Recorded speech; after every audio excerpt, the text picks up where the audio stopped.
The road to October 7th is paved with massive death and destruction for the people of Gaza. There was a UN report, very exhaustive, on the Great March of Return. It runs to 250 pages, single space. What did Israel do? We know from the report. Targeted children, that's a fact. Targeted medics, that's a fact. Targeted journalists, that's a fact. And it targeted disabled people, yes. It targeted double amputees. People find it hard to believe. And I'll tell you the truth. Even I can't fathom it.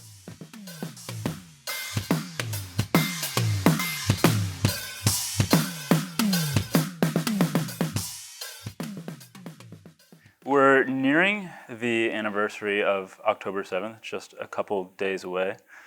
A lot has happened since then. A lot happened on that day. A lot is still happening. So I thought that now would be a better time than ever to sit down and talk about it with you, of all people.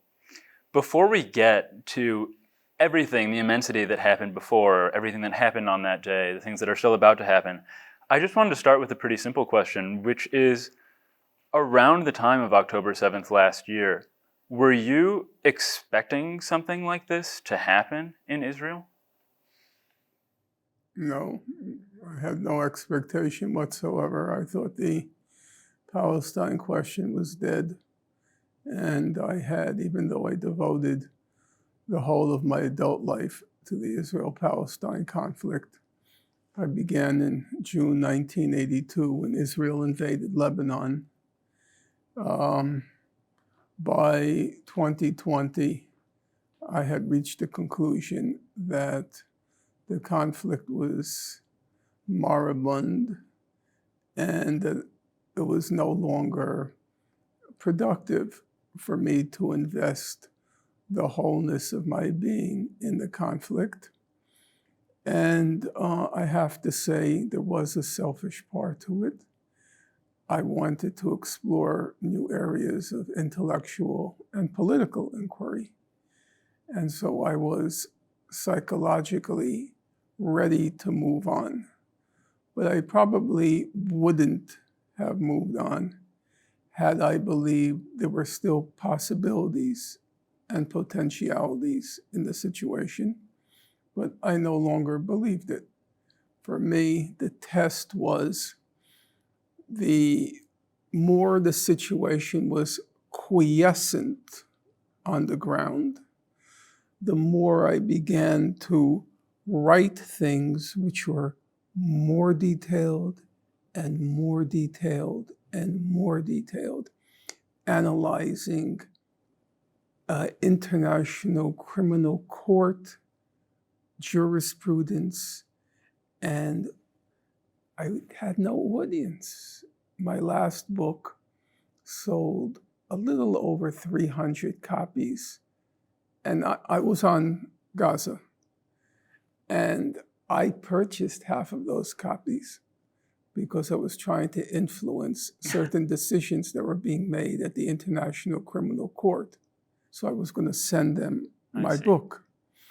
But it was so finely detailed that I had to, at some point, ask myself the question, what's the point of this? Nobody is reading it.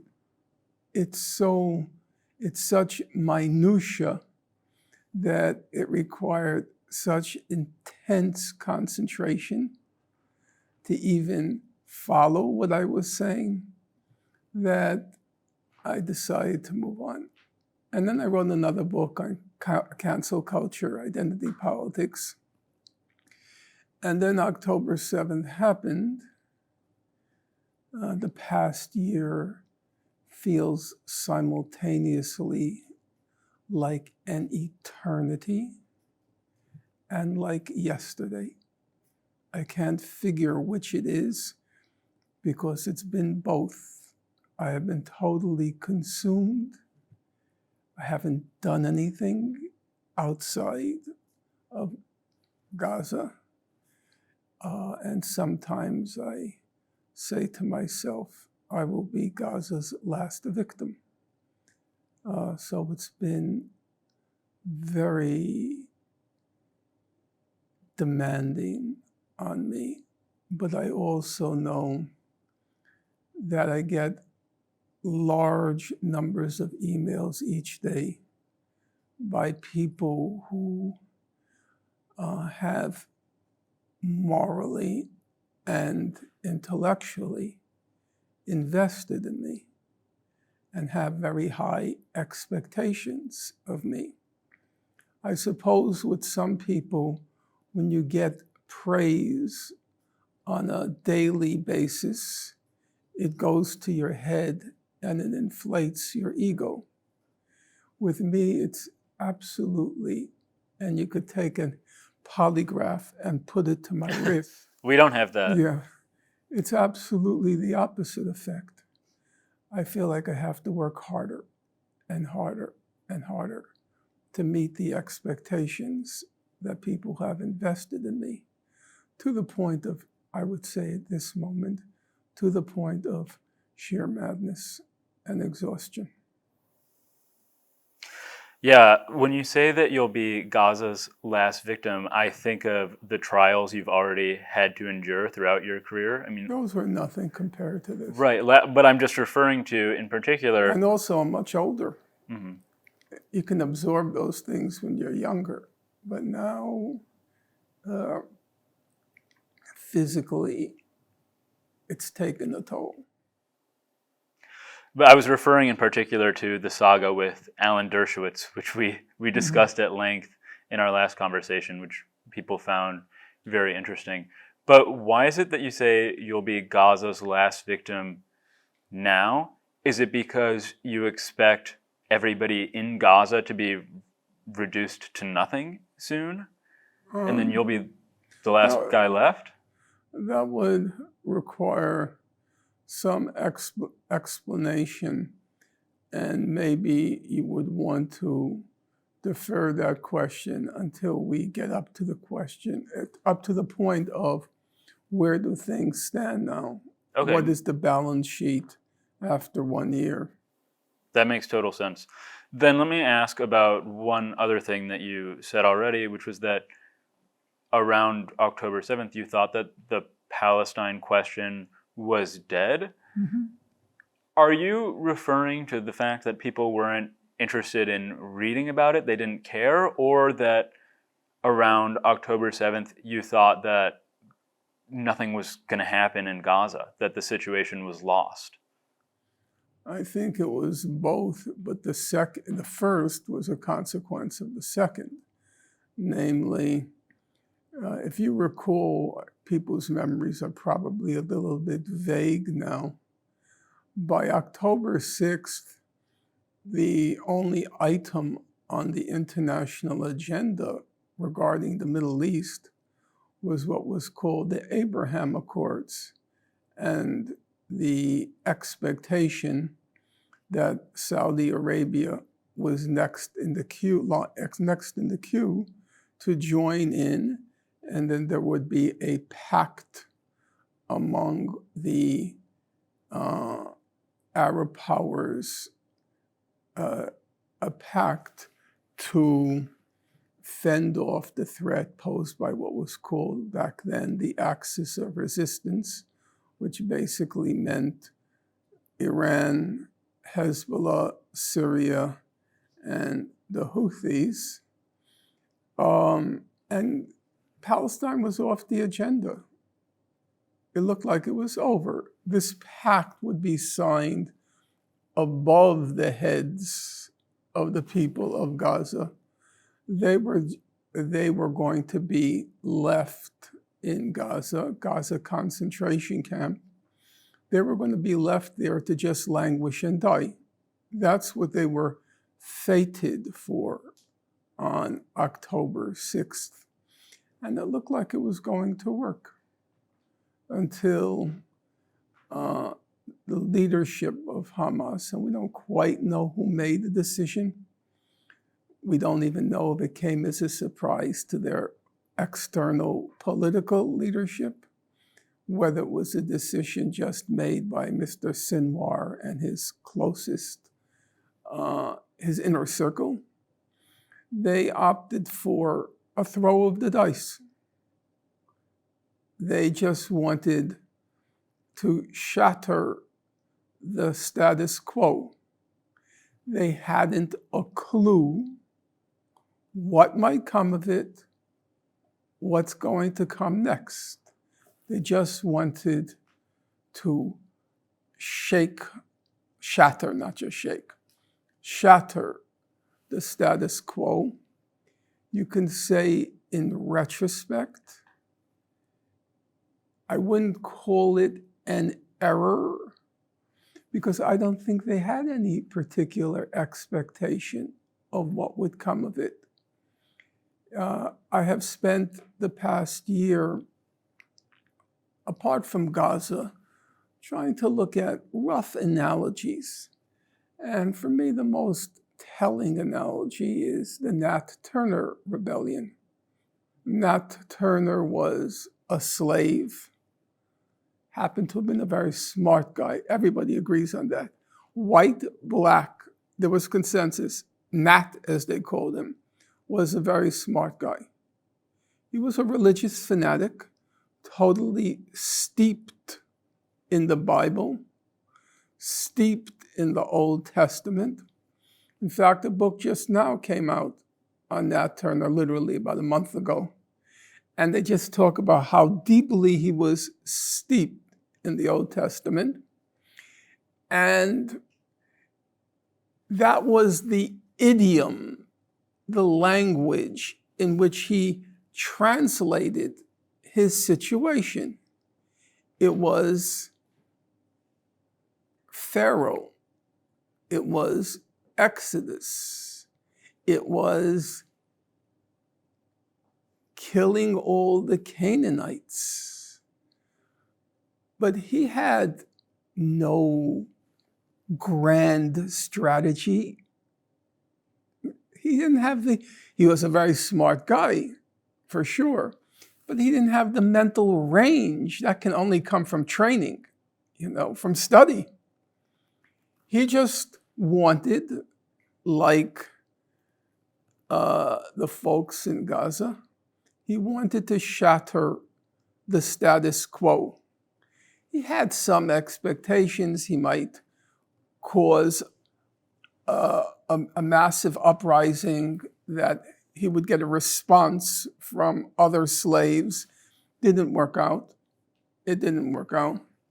But I think it was, when I read about the Nat Turner rebellion, I read quite a lot this past year, it was striking to me how close the analogy was.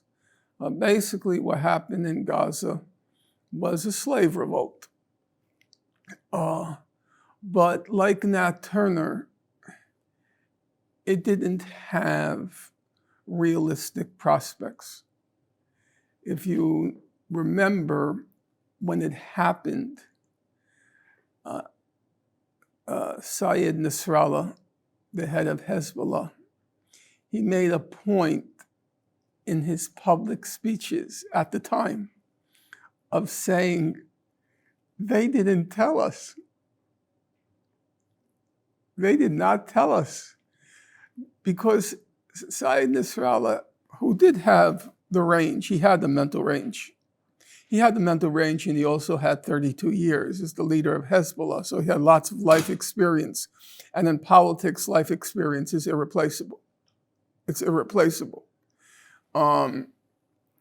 That's, by the way, and this is a complete tangent, why the Bernie Sanders campaign took off, and Dr. Cornel West, who was a surrogate of Bernie during those campaign years, his did not take off.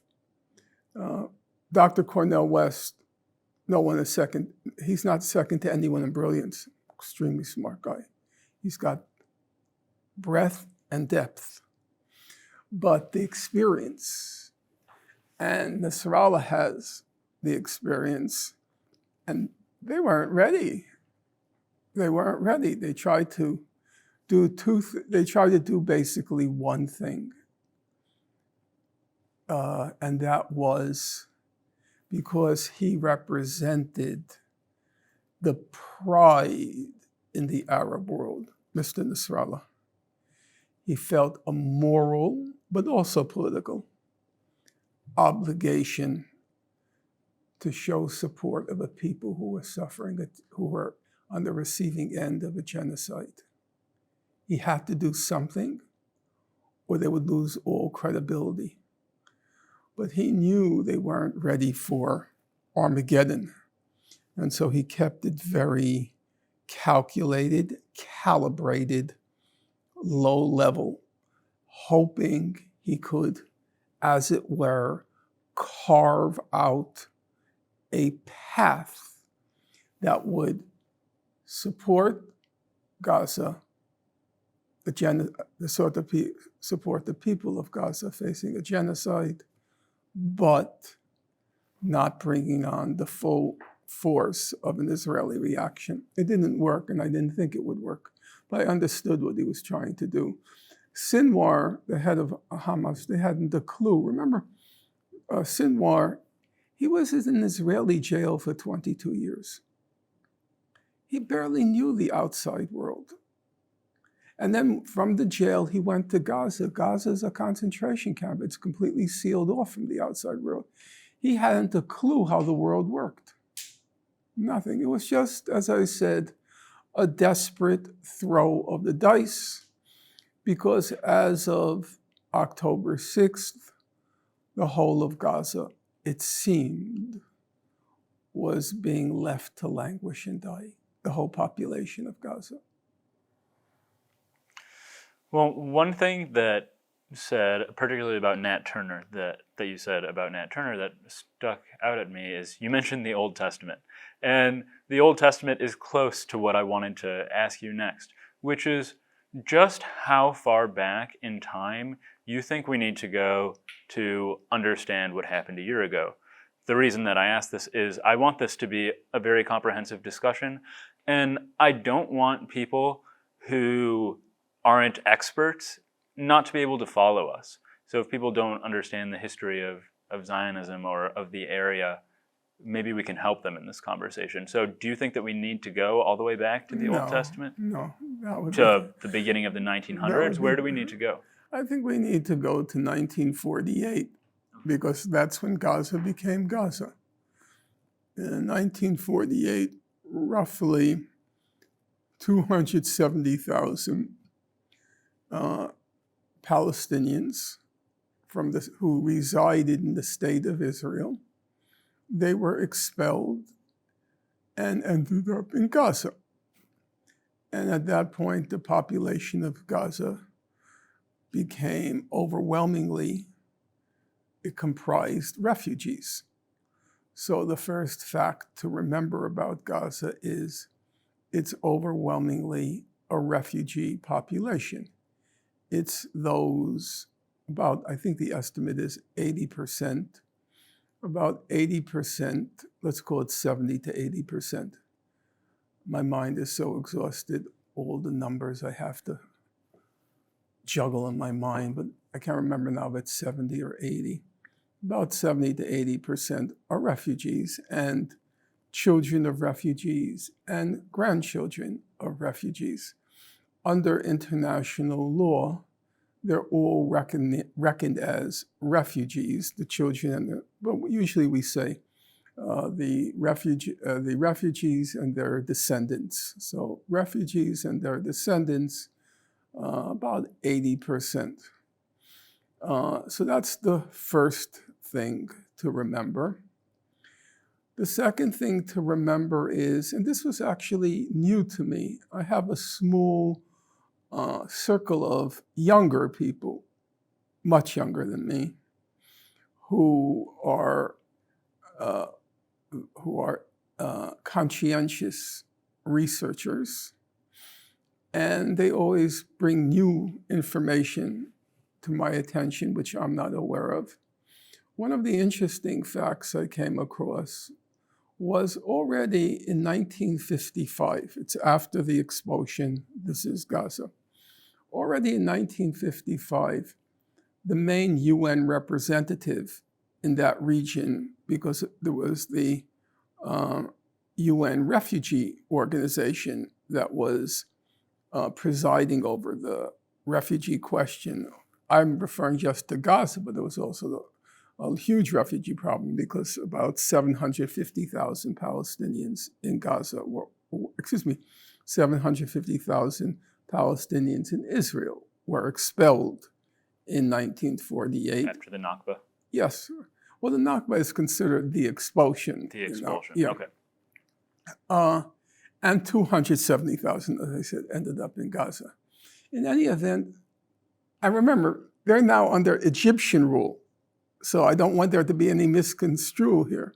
They're under Egyptian rule in 1955.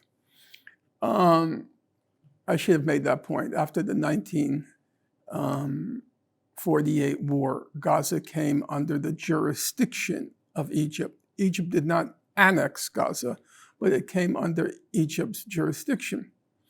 In any event, already in 1955, the UN official, his name was E.L.M. Burns, he was describing Gaza as a concentration camp. That's the terms he used. If you fast forward, and this is a fast forward because there are things that happen, intervening things, but you go to 1967, right after the June 67 war. Al Gore, our former senator and presidential candidate, his father was also a senator. And he visited Gaza. This was, I think, my memory is something like June or July 67. And you know what he described Gaza as? A concentration camp. There's a theme. There's a theme. So when people took great umbrage and expressed outrage when I used the term, it was, I guess it wasn't comfort, but it was kind of a revelation to me that's to the naked eye. Okay, E.L.M. Burns, he was a professional, so it wasn't a naked eye. But Gore, Senator Gore, to his naked eye, this is the image that was conjured in his mind. It's a concentration camp. So right now, one of the most influential figures in Israel on military affairs, his name is Giora Eiland. He was the former head of the National Security Council. And he's been in the news a lot lately because he's calling for the expulsion of 300,000 Gazans from northern Israel and then starving out the Hamas militants. And apparently his proposal has been adopted by the Prime Minister Netanyahu's inner circle. In any event, he was in Gaza in March 2004. How did he describe Gaza? He said it's, quote, a huge concentration camp. One of Israel's senior sociologists, Baruch Kimmerling, he wrote a book called Politicide in 2002. It was about Ariel Sharon, who was the prime minister at the time. And what did he describe Gaza as? Quote, the biggest concentration camp ever. And then when Amira Haas is the most knowledgeable journalist in Israel on Gaza, she spent a lot of time there. She wrote a book about it. When she was put the question, her parents were survivors of the Nazi Holocaust, so it was a sensitive question to her whether it was legitimate to describe Gaza as a concentration camp. She wrote I wouldn't call it a lengthy article, but certainly a thoughtful article because it was a sensitive issue for her. And her answer was yes. My point being, it already began in 1955. The life these people were forced to endure. That's a long period of time. In the meanwhile, there were the periodic Israeli massacres in Gaza, the high-tech killing sprees. They began as basically just massacres. Is this what was called mowing the lawn? Oh, that's what I was going to get to. It also goes back much earlier. So in 1956, there is the famous Israeli UK French invasion of Egypt, what the Israelis call the Sinai campaign. And in the course of that invasion, Israel occupies Gaza. It goes into cities which are now well known to the international audience, places like Khan Yunis, places like Rafah, and it just lines up men from Gaza and shoots them dead. Hundreds are lined up and shot dead. The best account of it can be found in Professor Benny Morris's book, Border Wars. It's actually a quite shocking book, I have to say. Morris desperately wants to disown it for what it reveals. I did say to him not too long ago, I said, in your conversation with Lex and Destiny and... Well, I don't think I had a conversation with Destiny. Okay. Lex Friedman barely spoke. But I said to Professor Morris at one point, that was a very good book. And he said, in kind of British fashion, yes, yeah, it was a good book. It was very good. And what it describes, apart from the massacres, and that was basically based on the UN record. There was an extensive UN record on the massacres. But he describes that, remember, these people were expelled from their ancestral homeland. They want to go back. They didn't want to go back to kill Israelis. As Morris says, they were, I'm calling this figure now, they were 90% who wanted to go back. They were economic infiltrees. That's how he describes them, infiltres, economic infiltrees. They wanted to go back to their fields. They wanted to go back to their homes. They wanted to see their friends. And he says between 1949 and roughly, well, let's call it 1949 to 1955, he says between 2,700 and 5,000 Palestinian infiltrees, both from Gaza and from the West Bank, they're all trying to go home. They were murdered, but murdered in ways which I will say they shocked me. The gruesomeness, the brutality, the barbarity, it did come as a shock to me. So the massacres, again, well before things like the killing sprees beginning in 2000, 1970, the head of the Southern Command, his name was Ariel Sharon.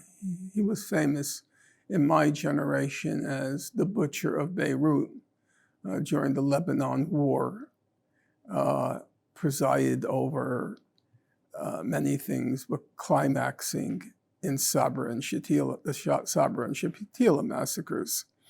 which I don't even know if your generation has a clue what that is, but it was a big event in our generation. It occurred in September 1982, where the Israelis sent in the Christian militia into these refugee camps called Sabra and Shatila in Lebanon. And the estimates range, but you could say between 1,000 and 3,000 refugees in Sabra and Shatila were lined up and shot dead. I'm studying your face, and it seems like you weren't even aware of that. No, I wasn't. Yeah, it's interesting, for my generation, Sabra and Shatila is imprinted in the memory banks.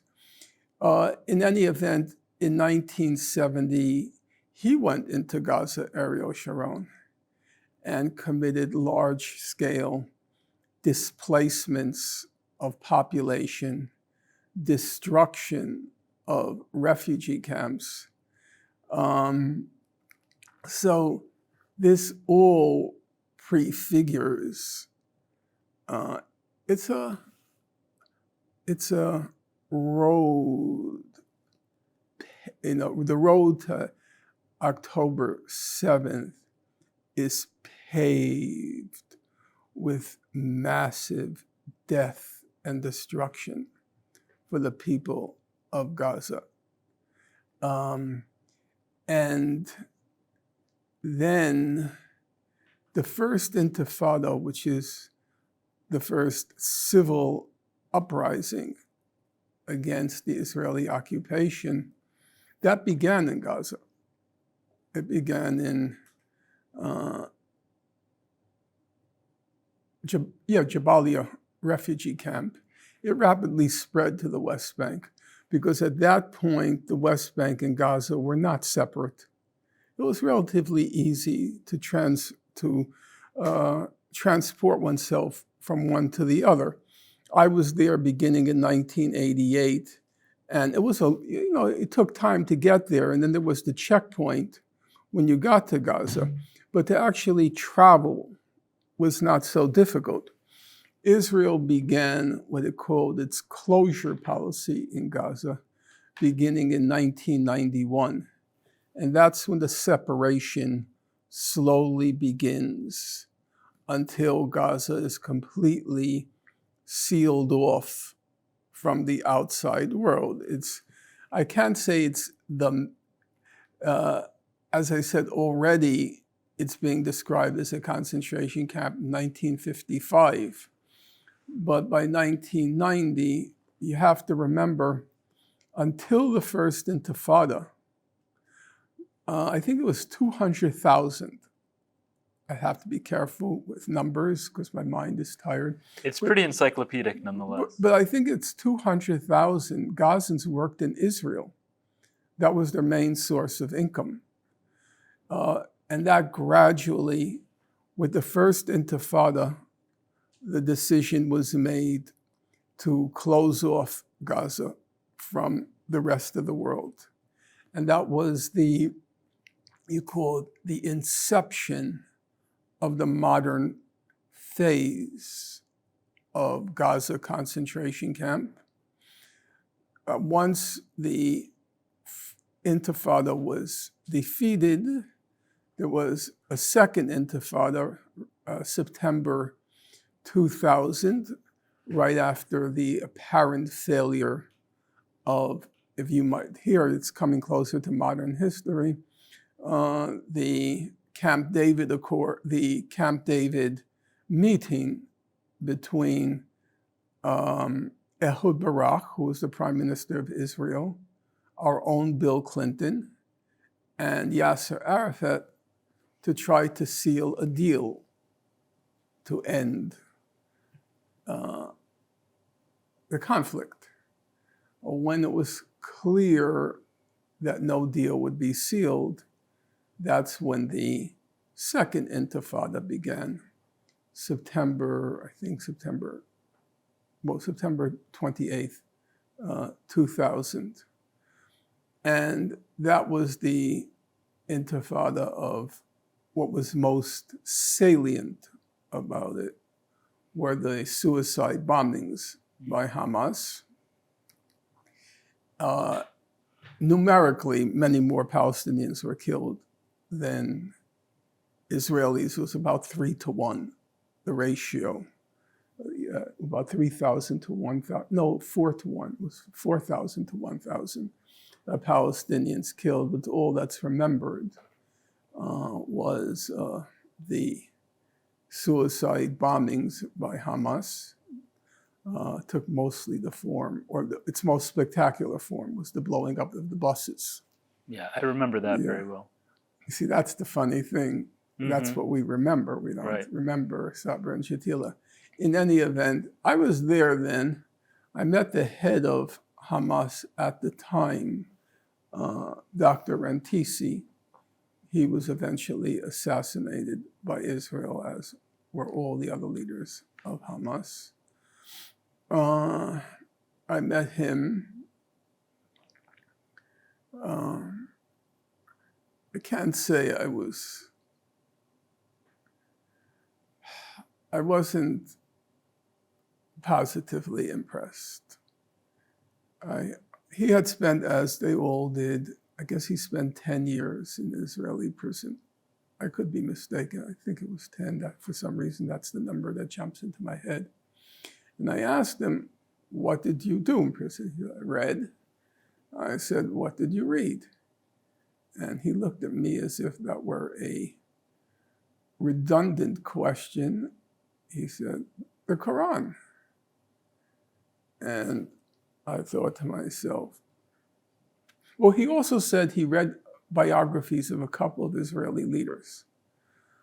But I thought to myself, this is not the mental universe that the moment requires, that the struggle requires. You know, one of the things about Nasrallah, the late leader of Hezbollah, he was a voracious reader, and he read the Israeli press every day. He knew everything that was going on in Israel, every day. And you can see, because I've listened to his speeches, he was clearly very influenced by Professor Chomsky. They met. My understanding is there are 2 other people who were at that meeting, so I could confirm with them. He doesn't talk. He didn't talk, Nasrallah. He just asked questions, sucking in information. And it was clear from his speeches that he completely internalized Professor Chomsky's conception of the conflict. So he would always say, Israel is just a extension of the United States that has no independent, autonomous existence. It's simply, sometimes the expression is used. He didn't use it, and Chomsky didn't use it, but a metaphor that's useful to your listeners, it's just a stationary aircraft carrier for the United States. And you could see from his speeches, but he was very smart. He was learned. He wasn't just a military leader. Even though obviously, if you're the head of the General Secretary of Hezbollah, the military component is going to be salient. I don't think his assassination will have any short-term effects because he was an old man. I mean, remember, he had a gray beard. Mm-hmm. He was well in his 60s. He was large. He wasn't on the front line. What they did was, the Israelis and the Americans, and probably the British and the French and the Germans, because they were all working together to destroy Hezbollah, What they did achieve was the vision. He had a vision. He had the breadth of life experience, which is irreplaceable, as I said, in politics. 32 years, the head of Hezbollah. And he had the stature such that if he meets with the leaders of Iran, he's not just a factotum. He has his own presence, his own integrity, his own stature. And that's gone now. So whoever replaces him will, for the foreseeable future, be just a pawn of the Iranians and will not have any independent vision of his own. So I think the long-term consequences of his assassination are very significant. The short term, first of all, they don't have that many choices, Hezbollah. I knew their strategy from the get-go because I've studied the past. Now, of course, the past is not necessarily the present. History doesn't repeat itself. And people learn from the past, so they make adjustments. But the past is not a bad guide. It's not a bad guide. And I knew exactly I said it over and over again in interviews, what was going to happen, that Israel was going to carry on one of its high-tech murder sprees, which it is expert at, kill large numbers of people indiscriminately. Right now, as we speak, they're bombing central Beirut. Why? No reason. I mean, no military reason. I know what the political reason is. The political reason is obviously to terrorize the Lebanese population so they turn against Hezbollah. That's the goal, which they may be successful at. They probably will be successful at. And then what's going to happen? Israel wants to discredit Hezbollah. It will keep bombing and bombing and bombing. Hezbollah will fire the rockets back because Israel wins in the air war. That's a no-brainer. But Israel loses in the ground war. So if they keep firing the rockets at Israel, Netanyahu, the pressure builds on him. It builds, it escalates to launch the ground war. But he doesn't want to launch the ground war because the Israelis do not want to fight hand-to-hand combat with the party of God. They do not want to do that. As you know, yesterday, first day of the ground invasion, 8 Israeli soldiers were killed. If it goes on like this, it will be a total catastrophe for Israel because they are fighters. And in a war, when I was reading Leon Trotsky, who was the head of the Red Army during the Russian Revolution, he says, in any war, the decisive factor is morale. The Hezbollah want to avenge the horrors that monstrous regime has inflicted on Lebanon, in Iraq, in Libya, in Syria, in Gaza. They want to revenge, and compounding that desire for revenge is the murder of Sayed Nasrallah. You don't want to fight them. Israel is very good at playing video games. very good at playing. I will not dispute that. Sitting behind a computer and killing people for real, not just virtually. They're very good at that. They're the best mass murderers out there, for sure. But actual combat, no, that's not their game. So to get back to the point, that was a huge, the fancy word for your viewers is excursus. Excursus. Yes, which is just digression. After that huge excursus, we get back to, as I said, I met Dr. Rentisi. He lived a very simple life. They all know they're going to get killed. That's known. That must be a very frightening thing to live with. You know what? It's not. We're going to get lost in all sorts of digressions, but maybe it works because... Oh, bring on the digressions. Okay. It's not, because you have to get into that mindset of those people. When I read about, say, the Russian revolutionaries or the revolutionaries of that era, like Rosa Luxemburg, Vladimir Ilyich Lenin, Leon Trotsky, they don't even think about death. It's not a factor. They have a historic, I'm serious now, I know them very well. I doubt there's anybody in the world who's read that literature as closely as myself.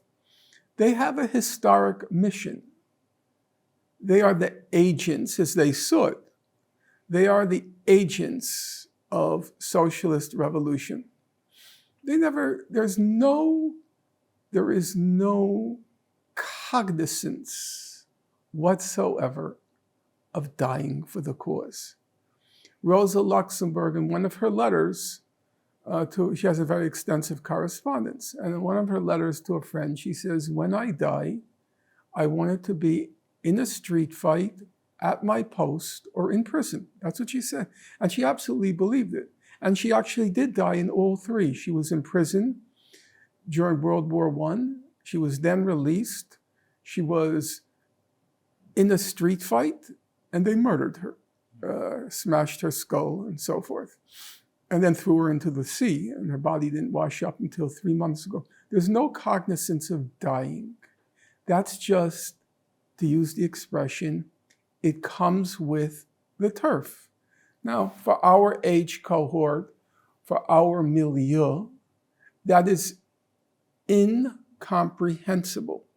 It's incomprehensible because we don't have a vision of, so to speak, an arc of history of which we're a part.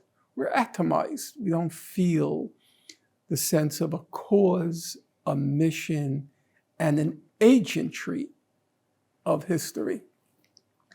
So when you read Nasrallah, I believe, this is my opinion, and there's no way to confirm it, and I may actually be disputed. I went in 2006 or 7, I'm not sure which. I went on a tour of South Lebanon with Hezbollah. They took me on a tour. And they took me to one of their headquarters.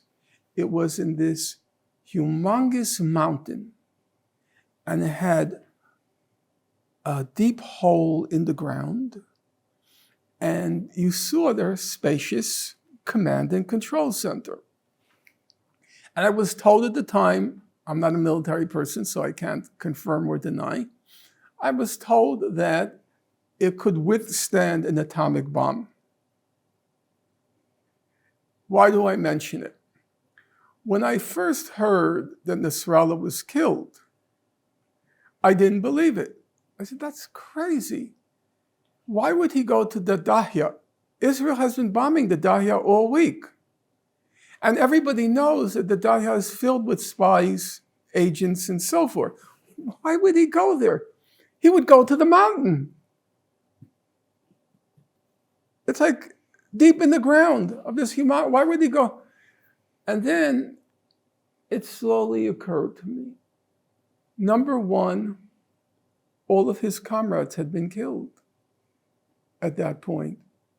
All of the people he had struggled with for his entire adult life were now dead. Number two, he had command responsibility. He was the general secretary. So all the setbacks that they suffered in the past 2 weeks, he had to accept that he was, as general secretary, in part responsible. Number three, I think he was exhausted. 32 years as the head of Hezbollah, every day a new crisis. Always Israel's looking to assassinate him, not being able to walk freely outside in the fresh air. I think he was tired. And I think he wanted to die among his people. And the Dahya was known as a stronghold for Hezbollah. And I think it was a choice. I don't think Israel, look, its technical capabilities were on display and they were very good, though I would attach a caveat to it. It wasn't just Israel. It was the Pentagon, it was the US, it was the British, it was the Germans, it was all the regional, the Jordanian intelligence, to the extent that you can, that's not an oxymoron, the Saudi intelligence, that is an oxymoron. It was all of them. It was all of them. As high, I know this will sound hagiographic, and Hagiographic? That is a word I don't know, so I'd love to hear what it means. It just means, hagiography is the life of the saints. Oh, so when you okay. talk about hagiography, it means putting somebody on a pedestal like a saint.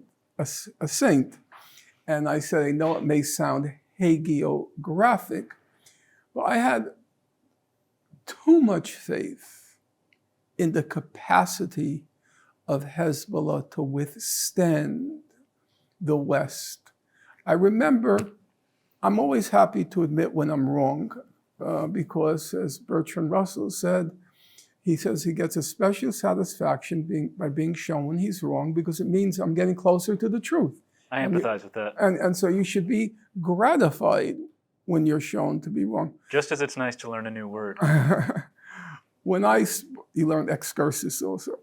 When I spoke to Professor Chomsky on occasion about these issues, by the way, Professor Chomsky had a very high regard for Sayyid Nasrallah, very high regard for him. But he would say, I don't believe Hezbollah is a strategic threat to Israel. I don't think that's true. And I thought, well, no, Chomsky's known for his pessimism, the voice of doom and gloom. But now I have to say, I think he was right. And I realized to myself, I was wrong for the following reason. I know this is going to sound like the biggest digression on God's earth, but I will get back to my point. We want all the digressions. They're good.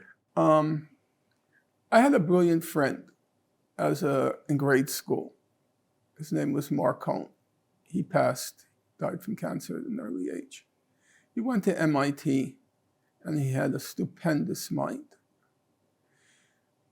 He ended up being the chief technology officer for a major computer firm in Washington. You may know it because you're in philosophy, physics. It's called Unisys, UNISYS, and it's a huge computer industry, and it's affiliated with the Pentagon. And Mark was the head of the computer system in the Cheney-Bush White House. Why do I mention this? Well, Mark was on the opposite side from me. There's nobody I have a deeper affection for than him. He was my childhood friend. He's the kind of person we're proud to be in the presence of. And he counted me as his best friend for a period. I once said to him, you know, Mark, you're a very odd combination because you're so self-confident, but you're absolutely not arrogant. And he said, yes, it's true. He says, I just know if you put a problem to me, I can, if given the time, I can solve it. I have that confidence, you know. And he ended up becoming a terrorologist, which I didn't like at all. Another thing I don't know, what is It a just means somebody who terrorologist? professionally studies terrorism. Okay. I didn't like that at all. I found it very hard to listen to his YouTubes when he was lecturing on the subject. In any event, when the assassinations occurred of the leadership of Hezbollah, I said to myself, of course they were defeated, because there are 10,000 Marcones out there. How could Hezbollah, it's a non-state actor, how could they compete with the resources, the quantity of mines arrayed against them?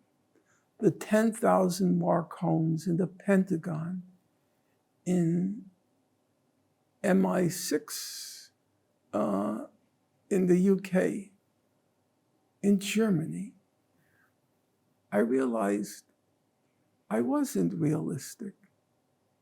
They couldn't have prevailed. And you know, Nasrallah, in the last speech before his assassination, he happened to be a very frank speaker, which made him unique among political leaders. There was a great leader of what was called the PAIGC in a little tiny country in Africa called Guinea-Bissau. And he famously said, I internalized it. He said, tell no lies, claim no easy victories. Tell no lies, claim no easy victories. And that to me is the test of a leader, a true leader. Tell no lies, claim no easy victories. And Nasrallah was in that mold. He didn't lie. I mean, sometimes he lied for psychological reasons. You know, he's playing a psychological war with Israel. But when it wasn't that part, he was very forthright. And in his last speech, he said, quote, we have to remember they have the technological edge, referring to Israel and the United States. They have the technological edge. It was true. They couldn't have prevailed. And I believe at the end, because it's a part of the Muslim religion, but it's also part of the Western tradition. We have give me liberty or give me death. The most sacred figure in philosophy is who? It's Socrates. And remember, everybody was telling Socrates to flee. Save yourself, flee. He said, I won't do it. And I think that was Nasrallah. He didn't want to die a coward. He did what Socrates did. Socrates drank the hemlock. Nasrallah went to the Dahya knowing he was going to be assassinated. So I certainly understand you when you say it's hard to comprehend. It's hard for me to comprehend. I cling to life. Mm-hmm. I cling to life. I'm not going to deny that. If you ask me, do I have raw physical courage? No. But raw physical courage on its own is limited. A soldier of fortune has raw physical courage. Adolf Hitler, in 1922, it was called the beer garden putsch. They said he when they were trying to overthrow the government very prematurely, they said he had raw courage. He did. So I respect the raw physical courage. By the way, so did Gandhi. Gandhi had a very high respect for raw physical courage, and he wrote about it. That's why Gandhi was very emphatic. I know it sounds like a paradox. Gandhi was very emphatic that it takes a lot more courage, raw physical courage, to engage in nonviolence than in violence. Now, you might be perplexed by that, but in fact, he was correct. He said that, look, you're in a battlefield. You're there, I'm here. We're pointing rifles, targeting each other with rifles, pointing rifles at each other, right? You fire, I fire. There's a 50% chance I will prevail. There's a 50% chance you will prevail, okay? 50-50 on the battlefield. Who's going to come out with their heart still beating? But Gandhi's notion of nonviolence was you are supposed to march into the line of fire, smiling and cheerfully. That's what he said. You were supposed to voluntarily get yourself blown to bits. Nobody really knows the real Gandhi. I've studied him very closely. The real Gandhi has nothing to do with the nonsense, from Hollywood or elsewhere. There was not going to be a 50-50 chance. It was 100% you were going to die. That's what a satyagraha, a follower of Gandhi. Satyagraha means literally cling to the truth, hold on to the truth. But that's what the satyagrahas were expected to do. They were supposed to happily and cheerfully, smilingly march into the line of fire and get killed. So there too, I understand it defies our own sense of, in the immortal words of Gloria Gaynor, I will survive.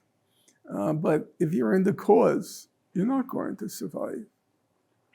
Probably the most moving, I think in all of history actually, the most moving case of that, instance of that, was Martin Luther King the night before he died. If you ever listen to I don't know the story. Oh. It's one of the most breathtaking moments. Even now I get chills. Even now. It's the most breathtaking moment, breathtaking speech in human history. He's in a church and he gives a speech and he says, I'm not afraid to die anymore. I've been to the mountaintop. I've seen the promised land. I'm not afraid anymore. He says, longevity has its value, but there's something more. He knew he was going to get assassinated. And he had everything to live for. He had 6 children, won the Nobel Prize. He could easily have bowed out. But like Nasrallah, he wasn't going to be a coward. He's now an agent of history. And he chose death. He chose death. These are, in my opinion, now bear in mind, I have to be careful. Soldiers of fortune also choose death. And then or a Navy SEAL, or even a kamikaze. A kamikaze knew they were going to die. And during World War II, the long-range bombers, they weren't coming back. So I don't believe that the willingness to give one's life is the be-all and test, the ultimate test of one's human, of the heights to which humanity can reach, because that would have to then include Hitler, who had raw physical courage. And I'm not going to accept that, that he represents the heights. Nasrallah also had depth. He had wisdom. He was ruthless, And I'm not going to dispute it because some people are going to say, yeah, what about what he did in Syria? And I'll say, yeah, it's true. It's true. But I think there's a loss. I didn't see that now to go all the way back to 2002. I did not see that in Dr. Rantisi. We began this whole conversation with you. I saying he knew he was going to get killed. They all got killed. Every leader was assassinated. Before him, there was the head of, or after, before him, was a blind leader. He was in a wheelchair. He was the head of Hamas. You know his name? Sheikh Racine? I can't remember now. That's so long ago already. He was assassinated. I thought to myself, why do you choose a political leader who's physically blind? Not smart. You got to read, got to study. And I feel the same thing with Sinwar. How could his range not be, his mental range not be limited? 22 years in jail, and then confined to Gaza. You know, I don't fault them. I would never condemn them. It was like asking an abolitionist to condemn Nat Turner. They weren't ready to do that because you said it must be very difficult to live a life where at any moment there are people out there to cancel your life. Okay, and yeah, even though, as I said, there was no cognizance about that among the revolutionaries in the secular tradition, or I suspect in Nasrallah's tradition, his religious tradition. But imagine what it's like to live a life as a slave, where you know how many, as I said, Nat Turner is a very smart guy, however many natural gifts you were born with, you were going to live you were going to be born into slavery, live as a slave, and die as a slave. No hope. And I believe the same thing was what motivated the people in Gaza. Because they're mostly young men. They were born into a concentration camp. And they were living in it, a tiny concentration camp. It was Gaza's among the most densely populated places on earth. Now it's by far the most densely populated because the whole population has been compressed in a tiny portion of Gaza. But no prospects. They can't leave. You can't leave. You needed at the time about $10,000 to bribe people at the Rafah border to get out. Otherwise, you can't leave. If you had life-threatening illnesses like cancer, they wouldn't let you go unless you ratted, unless you were willing to be a collaborator. This is all documented. I mean, it's not my imagination at work. So, born into, languish in, and die in the concentration camp, how difficult it is to live in that situation, you know? So, I know the abolitionists, those who oppose slavery, were not just white people, but a large number of white people. There were also black people like Frederick Douglass. But they didn't feel in a position to condemn Nat Turner because how can you condemn a person for striking out, even wildly and seemingly madly? How can you condemn them if you're not in their shoes? Even Douglass, Frederick Douglass, who was the greatest of the African-American abolitionists, a person of, if you ever read his speeches, they are kind of astonishing when you consider that He wasn't even allowed to read until he was about 18. It's mesmerizing, his speeches. And he was cautious because Nat Turner was considered a madman by white people, completely insane what he did. Remember, Nat Turner took babies or his band did, the insurrectionists, they threw them in the fireplace. Yes, they were ruthless, absolutely ruthless. But even Frederick Douglass, he was cautious because he's part of the abolitionist movement, and the abolitionists were absolutely against violence, totally against violence. Their modus operandi was what they called moral suasion. We want to try to make people aware of how wrong slavery is. But Frederick Douglass, he said, Nat Turner is one of our glorious martyrs. He called Nat Turner one of our founding fathers.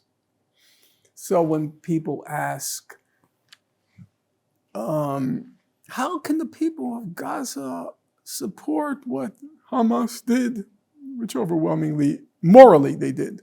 Politically, they're turning against it now because they see it didn't bear any fruit. How?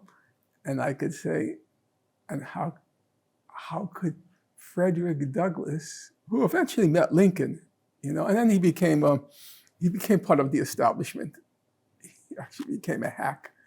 But even he said he's one of our glorious martyrs. And I think that's how the events, which will be memorialized on October 7th, I think that it will probably, I won't be around, but it will probably enjoy, rather than suffer, enjoy the same fate as the Nat Turner Rebellion. Right now, Nat Turner, if you read African-American history, he's considered a hero. But if you read the actual story, they killed about 61 people in the most brutal ways. Children, women, all civilians, So you could say, how could we be celebrating him? But he is. He's now a celebrated figure. I think this is my guess, but I won't be around. And I don't know if any of us will be around. The human experiment might terminate. We'll get to that at the end of the conversation. I think that's a realistic possibility. In any event, I think the verdict will be the same for the Hamas slave revolt on October 7th. That it's a chapter in a long history which might or might not climax in their final emancipation. If you look at the history, there are the slave revolts. There's John Brown, the white abolitionist, who was also completely crazed. He was a complete and total religious fanatic who thought he was an agent of God, that slavery was such an abomination that you have to be working against it as young people say, 24/7, 365, or there's something wrong with you. Actually, when Douglass meets John Brown, you know what he says at one point? He says, I kind of found him boring. He was just totally fixated. And then he was hung for treason, as you know, after the uprising at Harper's Ferry. But then guess what? The Civil War comes along, and what are Union troops singing? John Brown's body lies a-moldering in the grave. John Brown's body. Since we're coming to 1 year, I think that's going to be the same fate if they manage, but it couldn't have, slavery was too deeply entrenched. The slave rebellions couldn't extirpate it. You know the word extirpate? Mm-hmm. To pull out by the roots. They couldn't extirpate it. It required the full force of the state, the United States, and it required 700,000 deaths to legally abolish it. It then took Reconstruction to abolish it in our Constitution with the 13th, 14th, and 15th Amendments. And then it took the Civil Rights Movement, which was from the deepest grassroots of African Americans in the South. It was your sharecropper. It was your maid. It took going deep, plunging deep into African American society to finally eliminate slavery in its new incarnation, what was called Jim Crow. So I think it will be remembered October 7th as a way station, but we don't know a way station to where. It may be a way station to oblivion. It'll be like the Native Americans. It's possible because I believe Israel won this round. So it's possible that's a way station to nowhere, that they're over. Gaza lost, Palestine lost. Or remember, in 1860, if you read Frederick Douglass, he says, we lost. We tried, we couldn't persuade. We couldn't persuade the country of the wrongness of slavery. He said it was hopeless. Go look at his essay in 1860. And then comes the Civil War. So it could be hopeless, and maybe it's a way station to something else. I don't know. You know the song, it's always darkness before the dawn.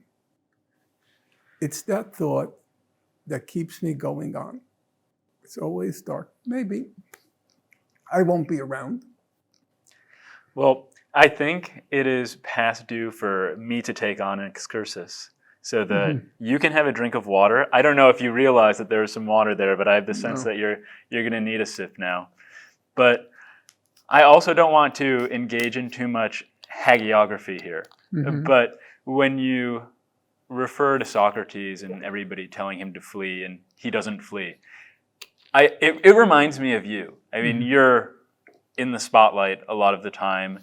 You're taking a lot of shots fired, but you're not running. And whether or not people are on your side of things, I think they have to see this as laudable for standing up for what you believe in.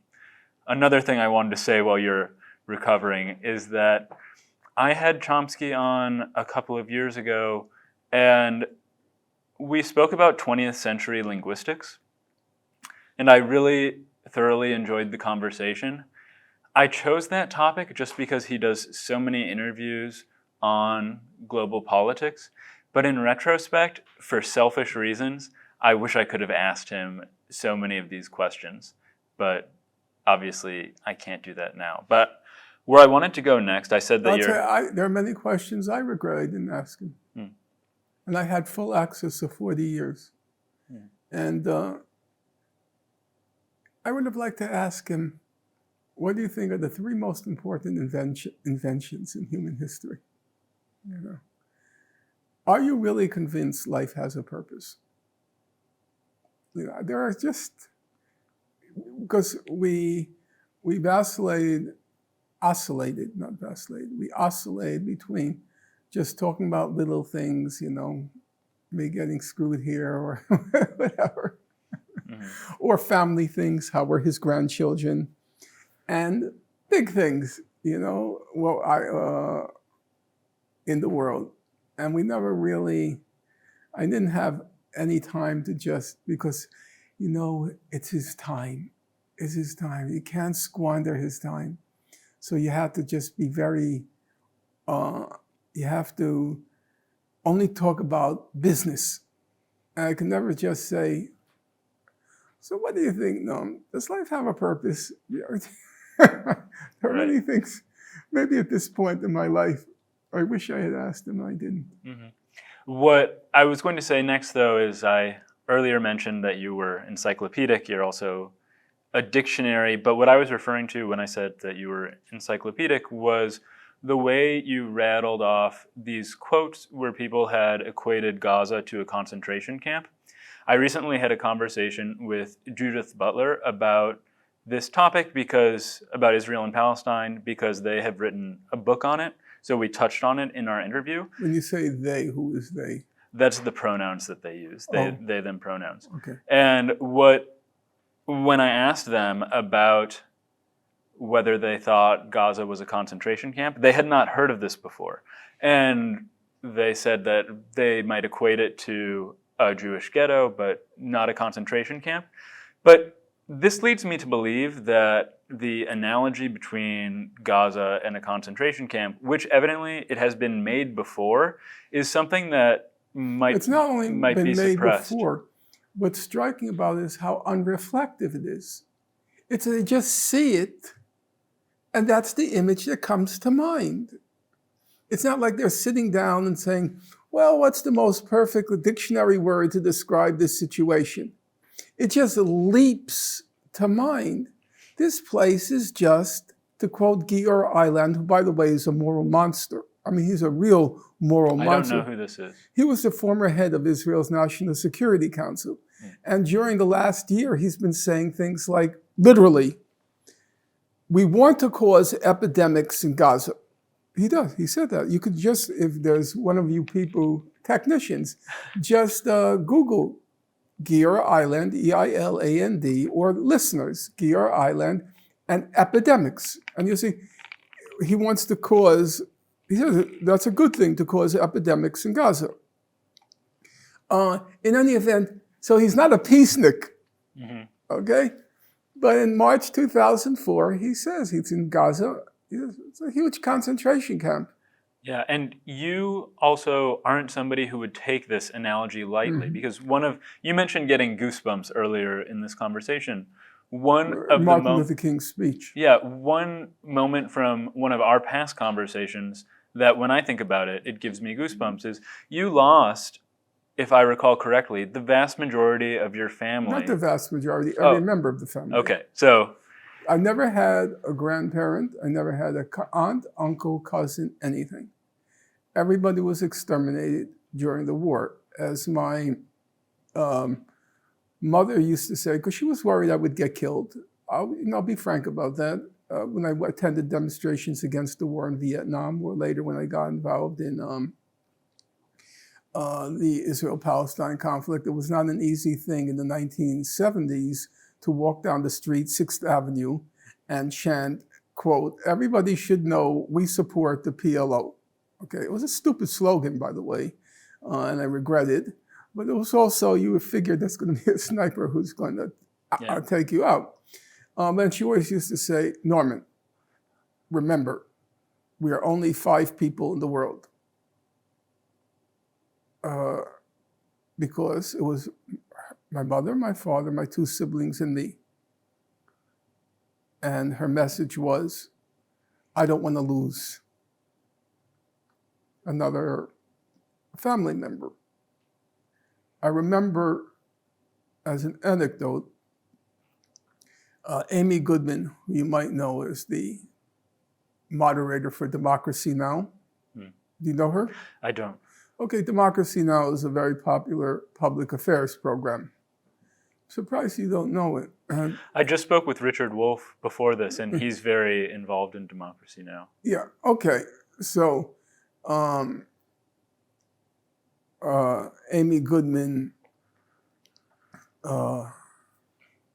came to my house and she interviewed my mother because my mother was in the Warsaw Ghetto, as was my father, up until the uprising in April 1943. And Amy, she first asked about my mother's family, what happened. Now, I had never asked my mother or father. Neither did my brothers. Because you were afraid? You just knew not to ask the question, period.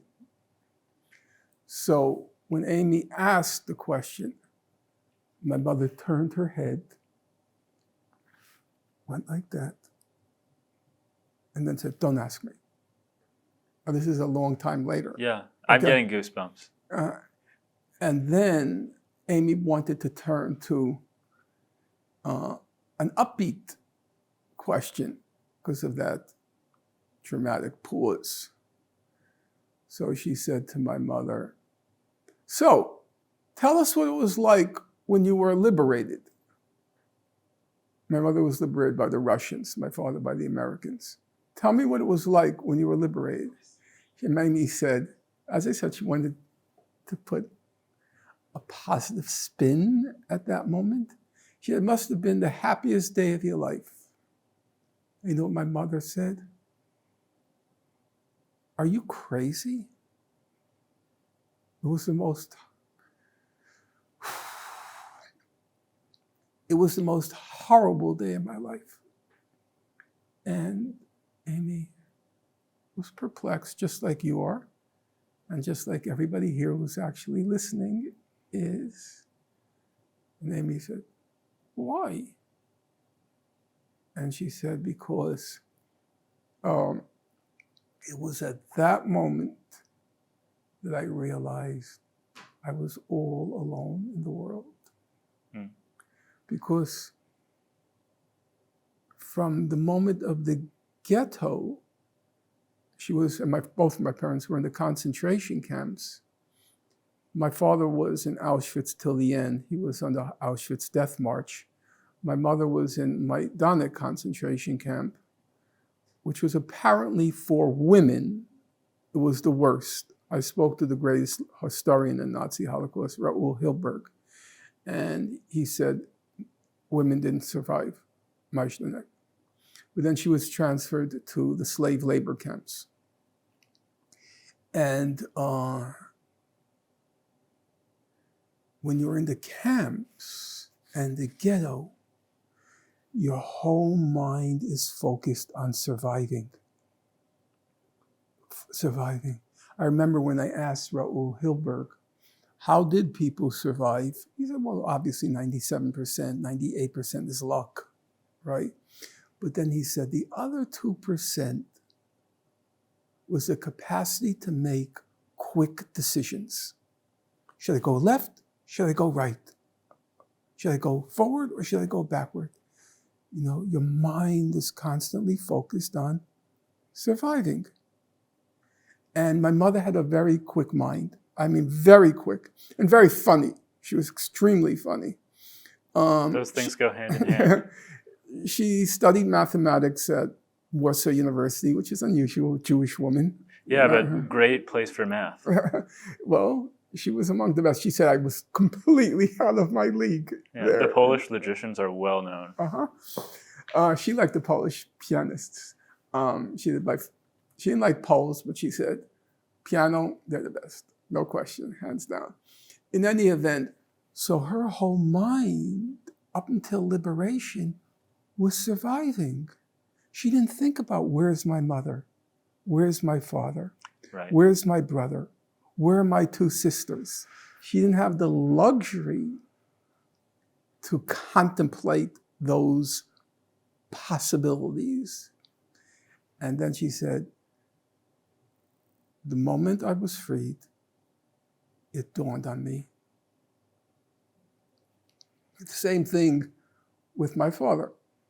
I remember during their marriage, which is a terrible marriage, absolutely horrible. I call it a marriage made in hell. They got divorced, and it was a divorce made in heaven. Because even as they divorced, they didn't trust anybody. They didn't trust anybody except they trusted each other, because each knew what the other went through, you know. So in the case of my mother, pictures of the family had survived because she had an aunt who lived in the United States. And so they had sent, her mother had sent to her sister, who was my mother's aunt. Her mother had sent pictures of the family to the aunt who lived in the United States. You understand the relationship? I'm making myself clear? Okay. But my father, nothing survived. Nothing, no picture, no nothing. And my father had a sister, apparently quite beautiful, blonde hair, very pretty. And she was in Meissen, concentration camp, with my mother. And my mother saw her once in the distance. She said she was wearing white boots, and throughout the marriage, every once in a while, my father would get very stiff, like this, and he would turn to my mother and he'd say, "Tell me what she looked like." So we were 5 people in the world. Yeah. This, what you've just said, adds a lot more perspective and color to what I was going to tell you, the memory that gives me goosebumps. And what you said in this conversation was that if your mother were alive today and you were to ask her about what Gaza was, she would point and say concentration camp and yell out the window, Nazis, Nazis, That was actually Nazis. Well, I'll give you the backdrop to what you just said. I was interviewed by Piers Morgan. And the first time I was on the program, he asked me at some point, what would your parents think about what you're saying now? And I said, which was frankly true, I would never want to misrepresent the memory of my parents. That to me, even though I'm a resolute atheist, that to me would be sacrilege, to misrepresent their memory. I said I thought a lot about that. And I felt confident they would support what I was saying. And then I went home that night. And I called my brother Richard. And I asked him, I said, I want to be clear about representing Mom and Dad's memory. They didn't agree with me on some things, and I don't want to misrepresent them. And he said, "Oh, Mom, she would be screaming out the window, they're all Nazis." So yeah. I felt it was something I needed to hear when my brother said that. Mm-hmm.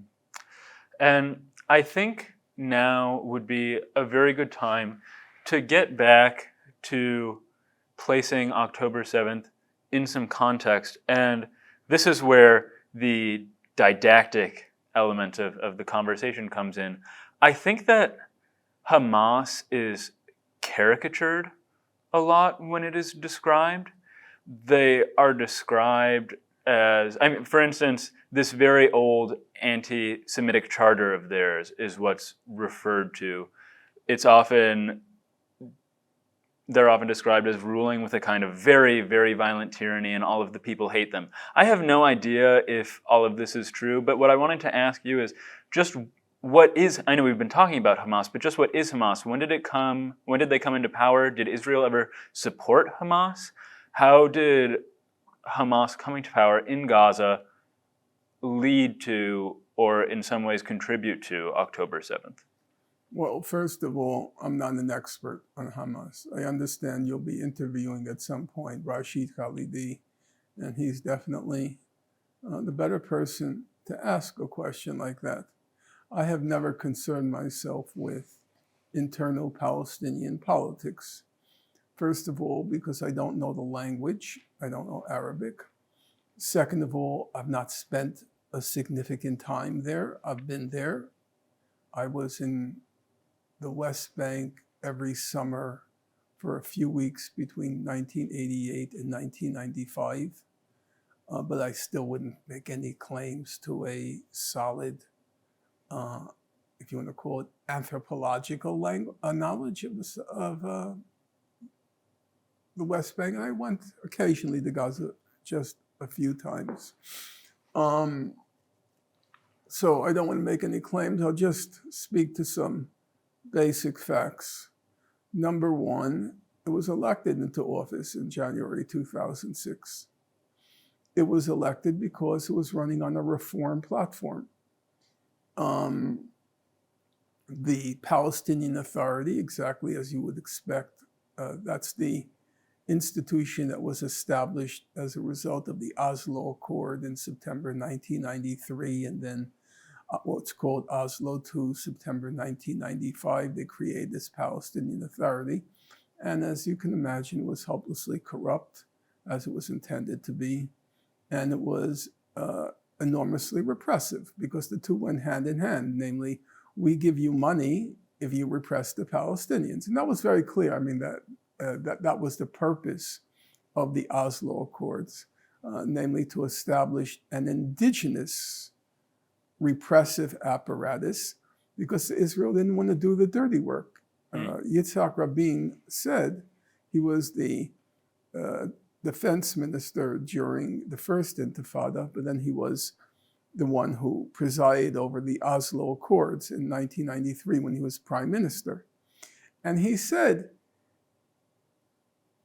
if we keep doing this, people are going to keep going to the human rights organizations, and they're going to complain to Amnesty, and they're going to complain to the Israeli High Court that we're carrying on in all these brutal, illegal ways, using torture and so forth. And he said, the answer is very simple. We'll get the Palestinians to do the dirty work. And that way we won't any longer be ostracized for the occupation. So they recruited the Palestinians.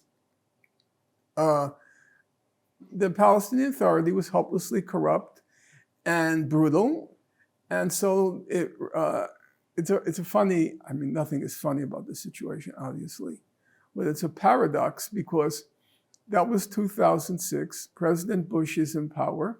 And one of his signature themes was what was called democracy promotion.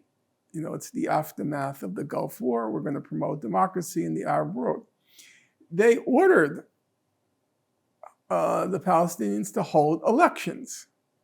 Hamas didn't want to participate, because Hamas believed that these elections were just part of the Oslo process, which was designed to create a domestic authority to repress the Palestinians. So they didn't want to participate. And then they were urged, exhorted, participate. They participated, and to their shock, they won. They won the parliamentary election. They came into power immediately. Hillary Clinton, she said, the wrong side won. She said, we should have made sure that the Palestinian Authority won. We made a mistake. That's her notion of democracy. In any event, the moment they come into power, Israel imposes this brutal economic blockade on Gaza.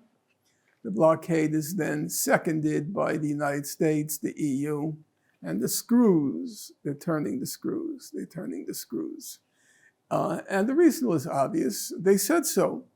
They said they wanted to make conditions in Gaza so terrible that the people would overthrow the regime, get rid of Hamas, which is, standard U.S., that's what you call standard operating procedure. If you remember, but you don't because you're way too young, or when the Allende regime came to power in Chile. The United States started to impose the brutal economic sanctions on Chile. Allende was a socialist, very decent human being. Another one person who died at his post. He didn't have to. A famous scene, for viewers, if you're interested, to his death, he's on Moncada Palace holding a machine gun. He was a total bourgeois in his tastes, but he was absolutely sincere and committed. Salvador Allende. What did Kissinger say? It was a famous statement. He said, we are going to, you can Google this too, Kissinger scream. He said, we're going to keep turning the screws on Chile until the economy screams. And that's what Israel, the US, did in Gaza. They said, you can read the memos, they were going to put Gaza on a humanitarian minimum diet. And that meant literally they counted calories. Literally, wow. They counted calories. What is the number of calories per capita that we're going to admit into Gaza to keep it on the humanitarian minimum, which is just the euphemistic way of saying a starvation plus diet. And they said, we want to keep the Gaza economy on the precipice. Not total collapse, because then we'll get blamed for the humanitarian catastrophe, just at the edge of the precipice, a starvation plus diet. And I remember I was in Gaza, I can't remember which year now, but I remember talking to the proverbial cab driver. He said, and he had voted for Hamas, he said, the world wasn't ready for it. And so he regretted the vote. So when you say the people turned against Hamas, yes, there was a lot of alienation. But the fact of the matter is they were never given a chance. They had sent out many feelers, diplomatic feelers, saying they were ready for the two-state settlement, the international consensus for resolving the conflict. There's a long record.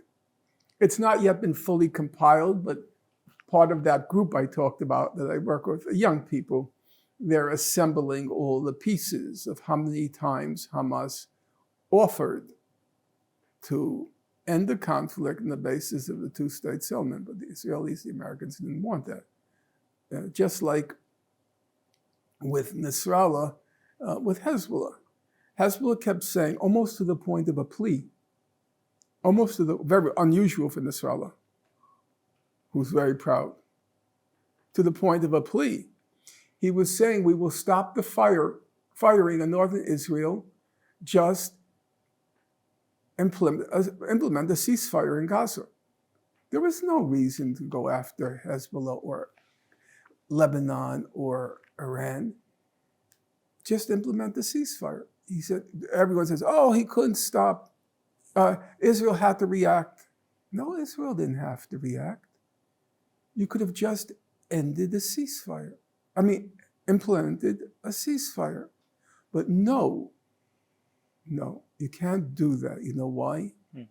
Because nobody has the right to tell Israel it can't commit genocide. That's considered an outrage. Israel has that right to commit genocide.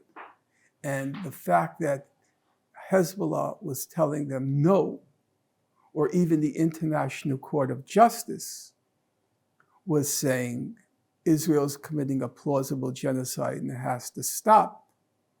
Well, that's the International Court of Justice is the legal arm of the United Nations. So what does Netanyahu do? He goes to the UN, says this organization is filled with anti-Semitic bile to tell Israel it has to stop the genocide. But there was an option, just like there was an option with Hamas. They said, we're willing to settle. When that option was rebuffed, ignored, not even mentioned, what happened next? Hamas tried something else. It was nonviolent civil resistance. And I have to say, at the time, we're now talking about March 2018, what was called the Great March of Return. Mm. And I encouraged it. In my book on Gaza, I thought the strategy would work. There's nonviolent civil resistance. And I was in touch with now, one of the senior members of Hamas, just corresponding and talking about what I think needs to be done. Not that, I'm Jewish, I'm from Brooklyn, I don't have a big name, but so they're not going to attach great weight to anything I say. But I had invested my credibility in the idea that I think it could work. I was totally wrong. What did Israel do? We know exactly what it did. There was a UN report, very exhaustive, on the Great March of Return. It runs to 250 pages, single space. If we were at your home, I'm sure you would bring out the report and we'd start going through the footnotes. That's correct. And what did they find? They said for the first months from March until May 14th, when Israel committed a huge massacre in Gaza during the Great March of Return, it said it was overwhelmingly nonviolent. In fact, it was overwhelmingly nonviolent until October, from March till October. What did Israel do? We know from the report. Targeted children, that's a fact. Targeted medics, that's a fact. Targeted journalists, that's a fact. And it targeted disabled people, yes. It targeted double amputees. It wasn't the fog of war. The report documents the people killed were between 100 and 300 meters from the fence separating Gaza from Israel.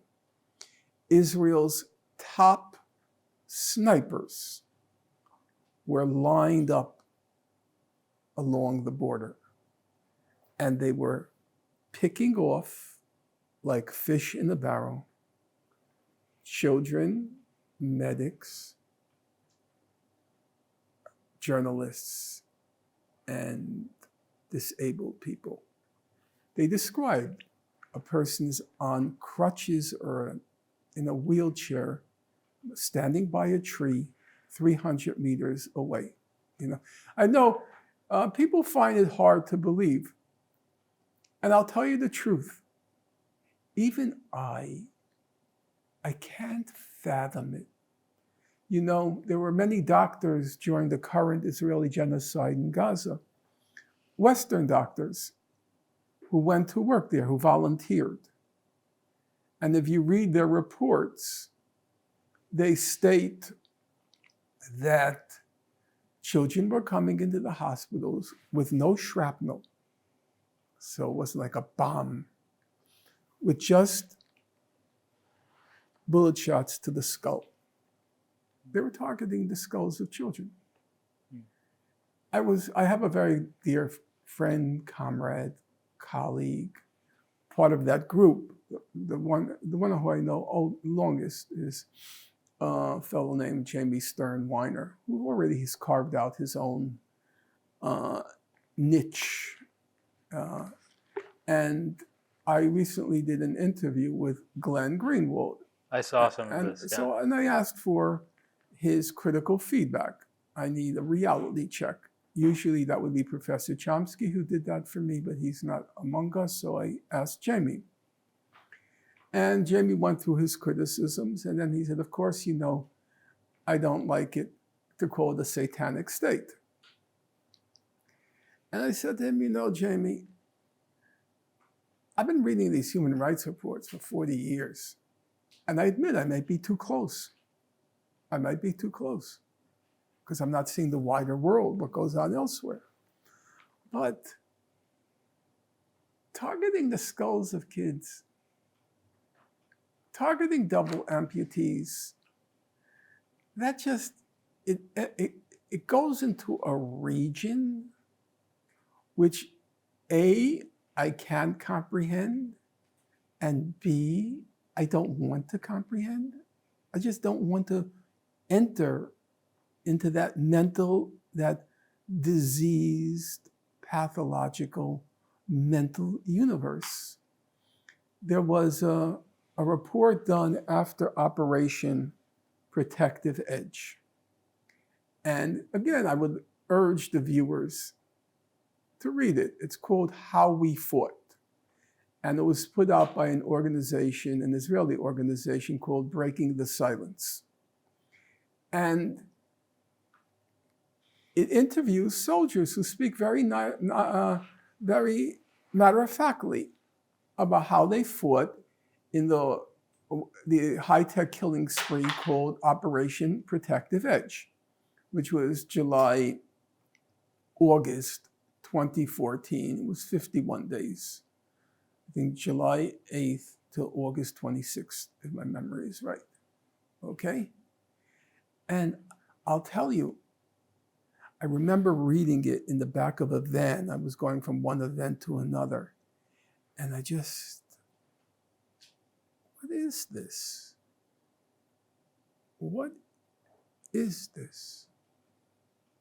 And I'll never forget, I would like, again, to reiterate it so people can check whether what I'm saying is correct. Breaking the Silence, it's called How We Fought, and it's about Operation Protective Edge. And it describes the very last testimony. I wish somebody could bring it up, but nobody's here to do so. But when you air this, maybe you can insert it. The very last testimony was about 200 pages, but it was large font and double-spaced.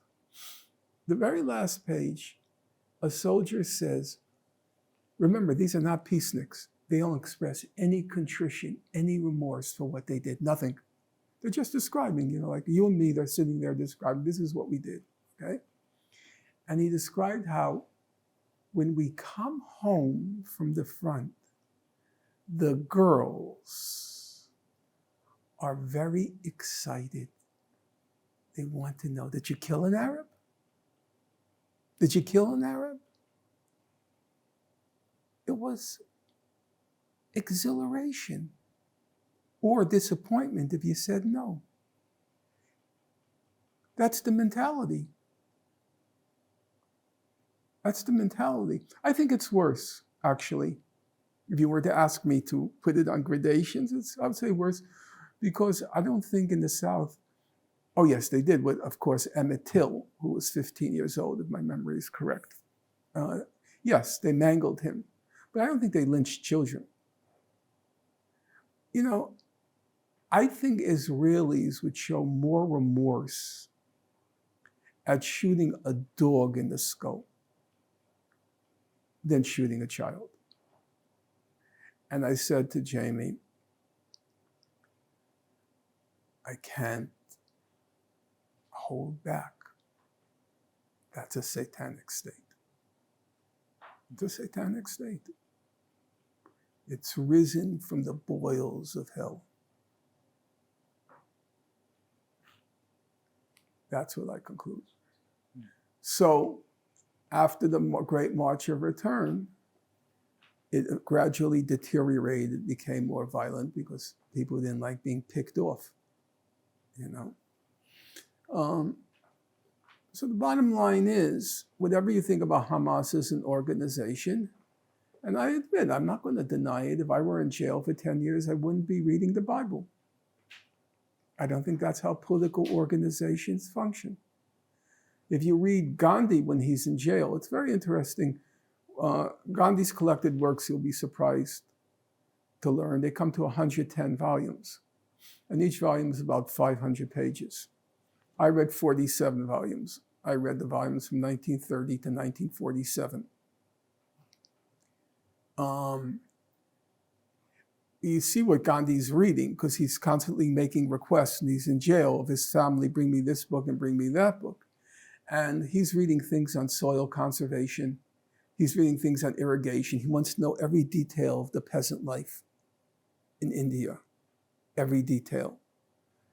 He's not reading grand theory, though he did read Marx's Capital during one jail stint. But in general, it's very practical. Now, Gandhi was, of course, an incredibly religious person. So he was probably reading religious texts as well. But when you look at the works he's reading, he's requesting, it's clear he is very practical. He's a political person, you know. And so Hamas is not my cup of tea, but guess what? That's not my business. It's for people there to decide. And they weren't given, and they never gave him a chance. They never gave Hamas a chance. So if you know the actual history, I think they exhausted all possibilities by October 6th. And it looked like, unless they shattered the status quo, they were going to be born into, live, and die in a concentration camp. And I think that was what motivated most of the militants. And I left out a huge part, well, I mentioned in passing, the periodic killing sprees. Operation Cast Lead, Operation Pillar of Defense, Operation Protective Edge. Very nice names. Very valiant names. It's really, I remember Gideon Levy described them as childish, the names they come up with. It's, if you forgive me, it's completely sick. What are you doing in your operations? What are you doing in your operations? You're going in with cutting edge technology, half the population is children, and you're murdering them. You're murdering them. You know I say the following, I'm going to get myself in trouble, but I don't really much care. I don't much care. There's a professor at Columbia University in the law school, and she expressed concern about the Israeli students who had served in the IDF, the Israeli Defense Forces, as it's called. And there are many, in Israel, the army is a citizen army. So all the students who come here serve there in the IDF. And she expressed some concern, and she tried to back out from what she said, and her tenure is jeopardized. Professor Frank, I think her name is. And I think every Israeli is either a war criminal or 6 degrees removed from one. Hey, I think a citizen army is a good thing. Everybody should have to bear the weight and the danger of defending the country. But there's an underside. If you have a murderous army, and it's a citizen army, that means the army is wholly representative of the crimes killed, wholly representative of the society. And that's a murderous army.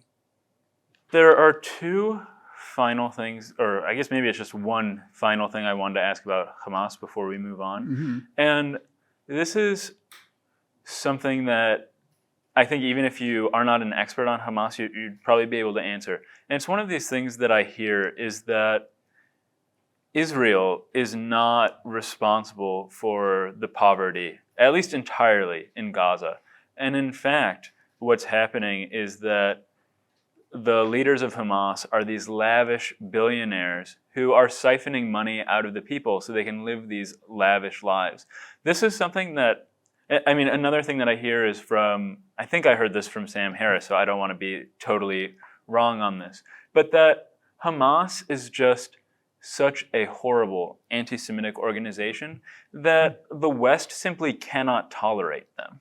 And these are two things that, I don't know, maybe they go hand in hand, maybe they don't, but I was wondering if these were things you could comment on before we progressed. Well, for better or for worse, there's probably no spot in the world which has been more closely engaged in and monitored by international human rights organizations, humanitarian organizations, European Union organizations, UN affiliate organizations, UNCTAD, the United Nations Commission on Conference on Trade and Development, the World Bank, the IMF, everybody and anybody in the humanitarian human rights UN system have a presence in Gaza. So, for example, if you look at the first statement by South Africa before the International Court of Justice, when it was charging Israel with genocide, it didn't rely, it's 84 pages, it's single-spaced, and it has literally hundreds and hundreds of footnotes. And each footnote has multiple references in each footnote, okay? If you look at the organizations that they cite to document their, it's called an application. If you look at the documents they cite in order to demonstrate Israel's committing a genocide in Gaza, for the first time, I've studied this for decades now. It's the first time they only barely make any mention of human rights organizations. They cite all the UN organizations. They cite Save the Children. They cite UNESCO. They cite UNICEF. They cite the UN High Commissioner for Human Rights. So what I'm going to now convey to you, it's not based on what you might call Hamas organizations. It's the UN system. Unless you want to believe that Save the Children, CARE, Doctors Without Borders, they're all controlled by Hamas. So, number one, in answer to your first question, everybody agrees, there's no dispute, none at all, that the primary reason for the horrific conditions in Gaza is the blockade.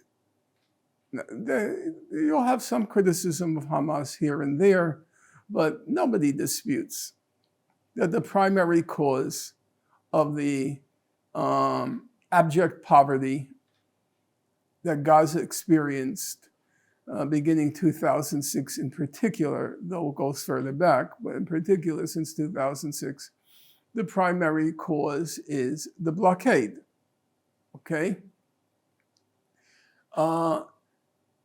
The EU and various other organizations, they've stipulated there's no evidence that Hamas is misusing the aid. It's just not true. I know there are various claims made, of course I've come across them, about the lavish lifestyle and the billions that these Hamas leaders have. It seems true that Khalid Michel has a lavish lifestyle. I mean, he's been criticized by many on that account, but he wasn't in Gaza. He's external, the external organization. There are claims that, for example, the Palestinian Authority, they have enriched themselves about that. I'd be the last one to quarrel with. Of course, they're a corrupt gang of thugs. That's why Israel and the U.S. imposed them in Gaza, in the West Bank. So I would say the record is very clear that the primary cause of the horrific conditions in Gaza is the blockade, the Israeli blockade.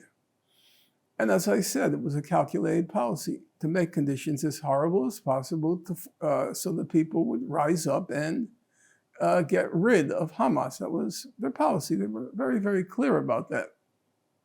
Now, it's also true that there is a wealthy tier in Gaza. A tier. There's a wealthy T-I-E-R. There's a wealthy tier in Gaza. There's no question about that. That's true in any of these situations.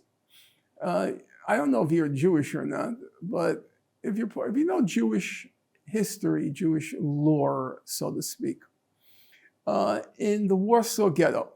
Okay, now the Warsaw Ghetto was horrific, much worse than Gaza for sure.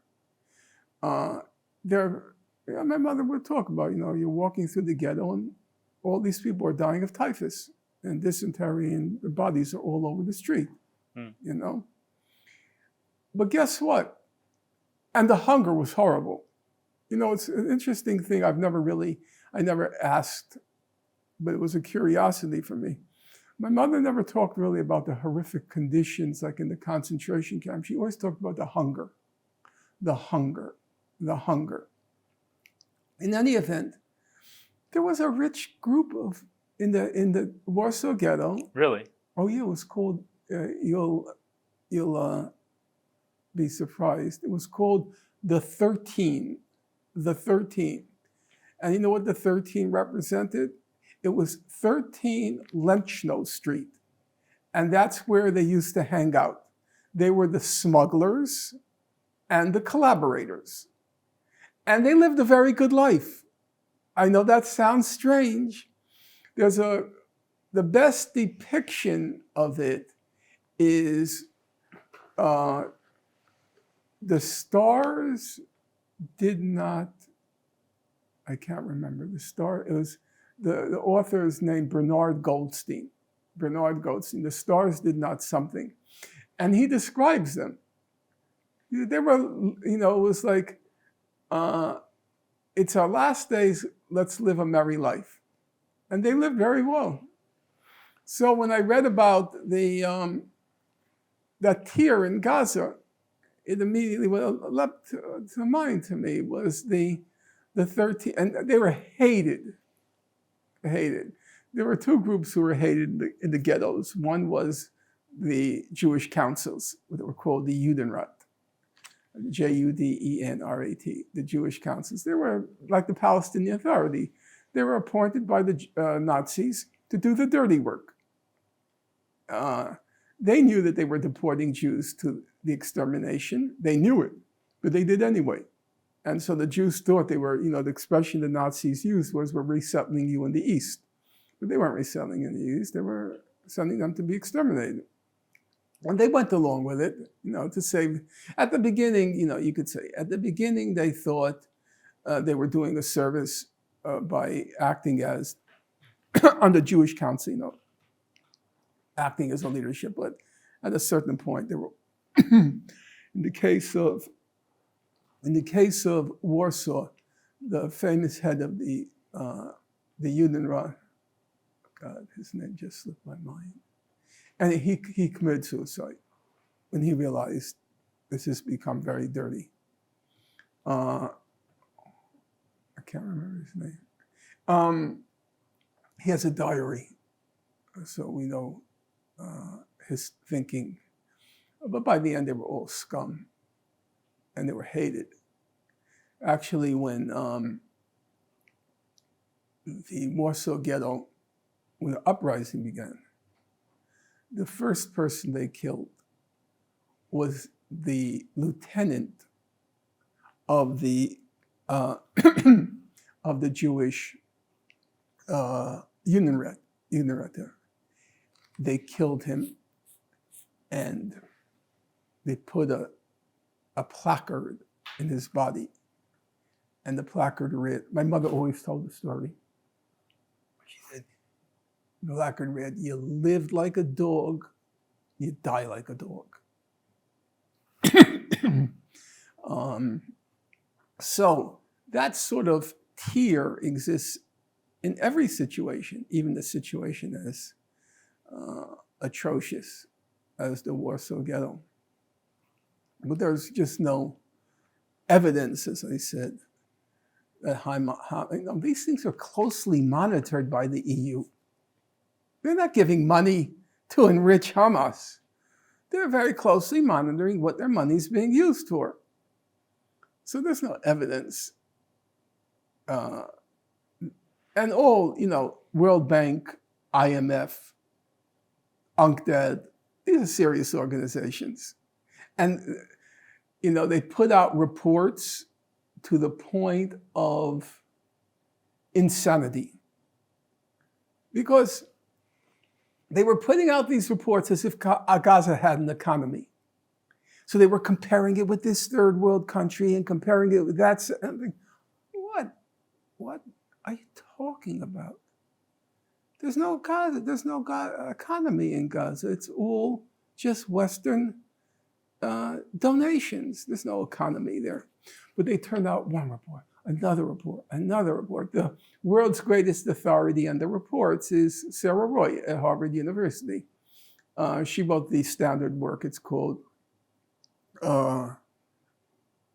Gaza's Economy, something like that. I can't remember now.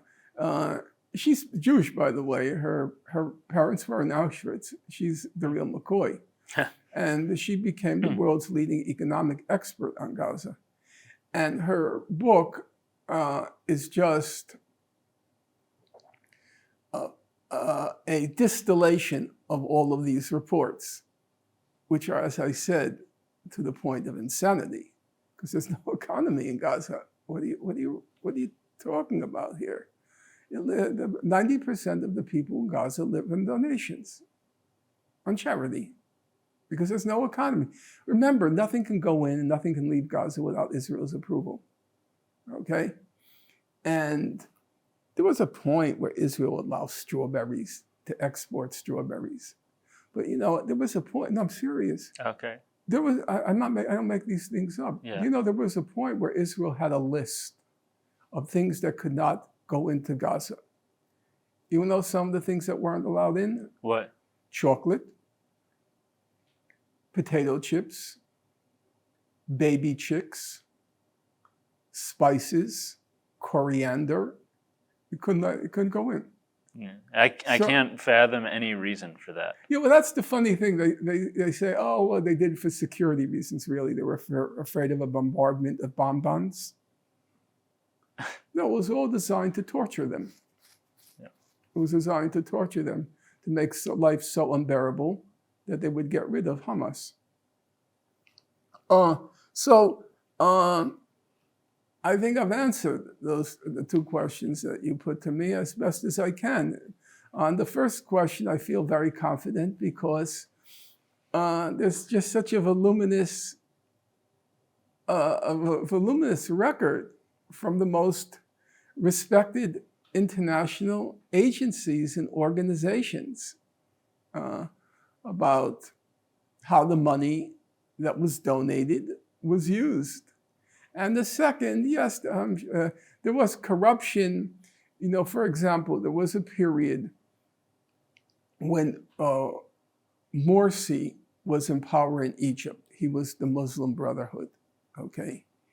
And they had this huge tunnel economy because between Egypt and Gaza, you wouldn't believe it. I mean, you could see cars being smuggled in.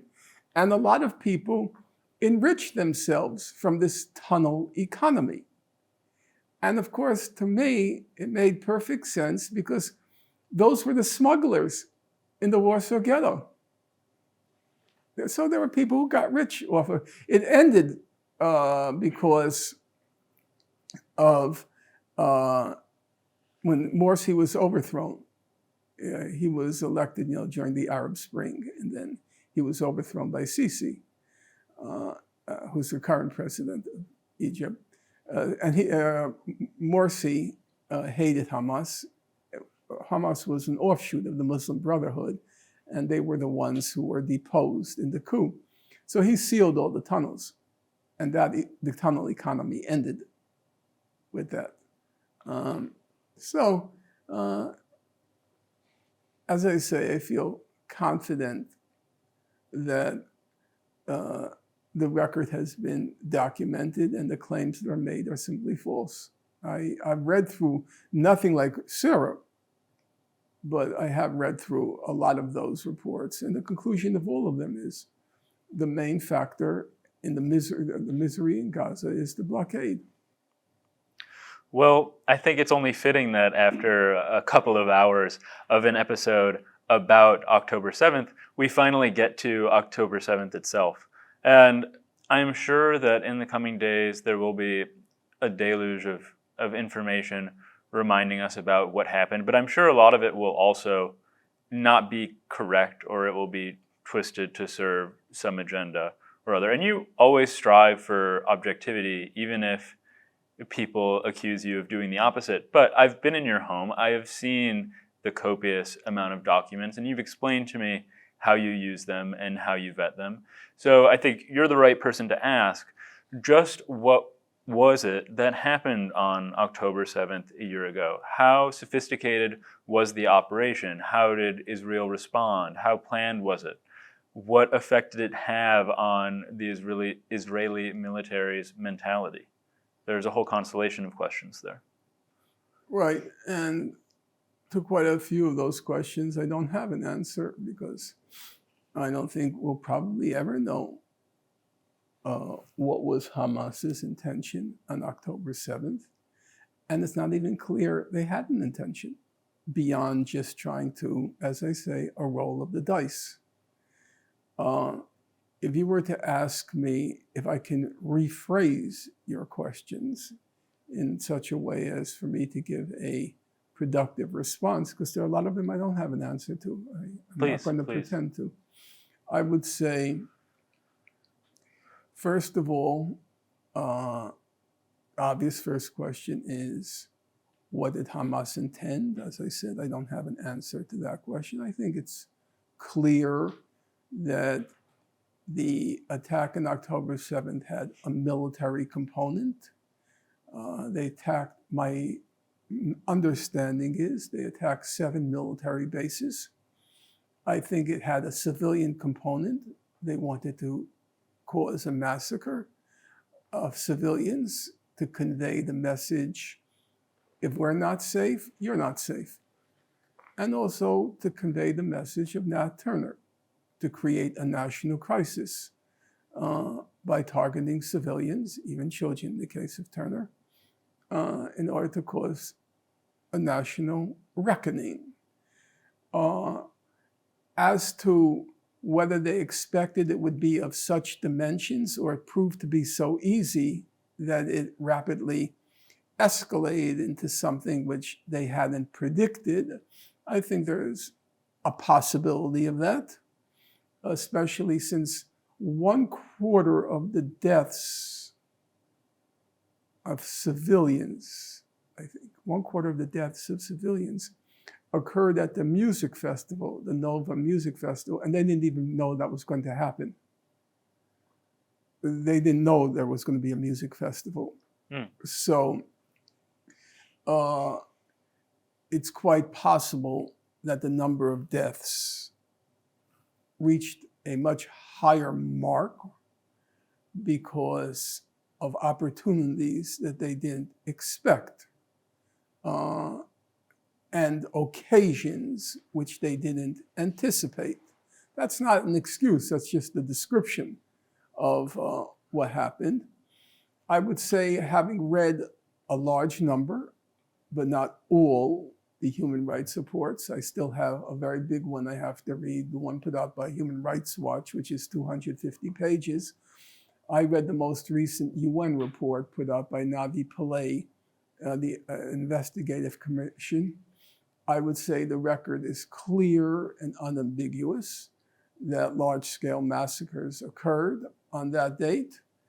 The only place where I don't agree with the conventional wisdom is I do not believe there was significant, from my understanding, there is no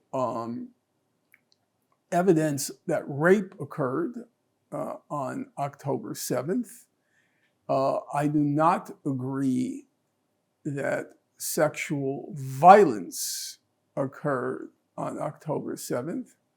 I do think it's correct to say there was sexual desecration of corpses and outrages to personal dignity, which under the Rome Statute count as war crimes.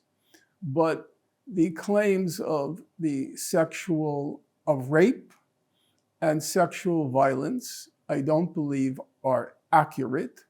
The UN report by Navi Pillay, even though it has large sections devoted to sexual violence and gender-based crimes, it's a very politically correct report. It has large sections devoted to that. They conclude that they do not have evidence to prove that Hamas committed rape.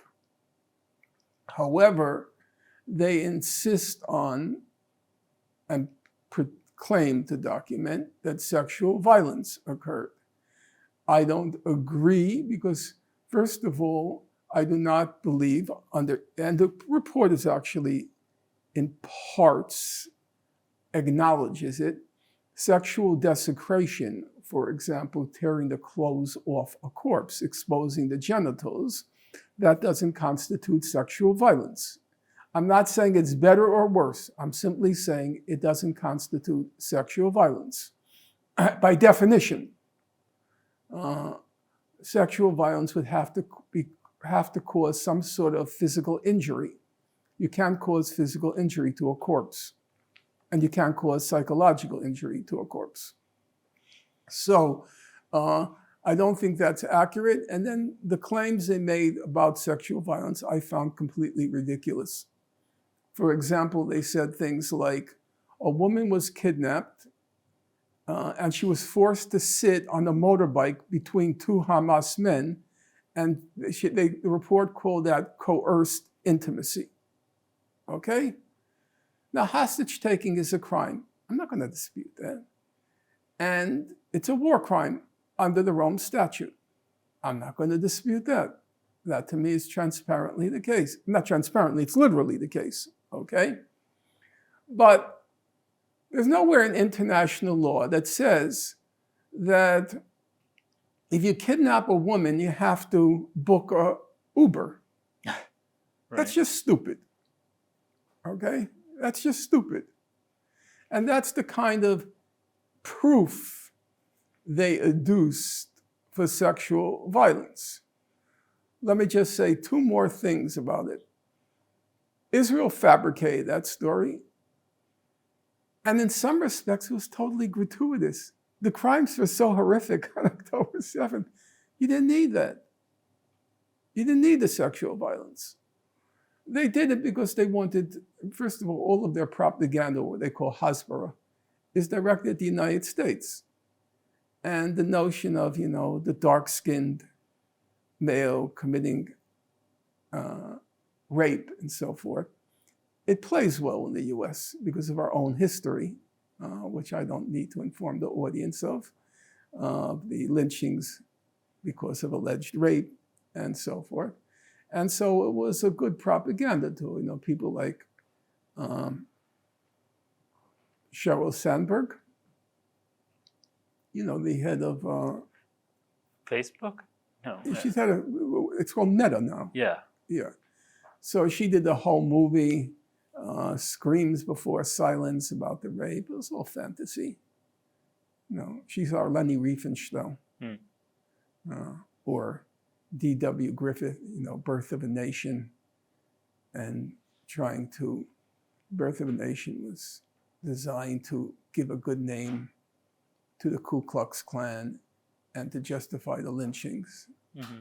So, except on that point, it struck me that the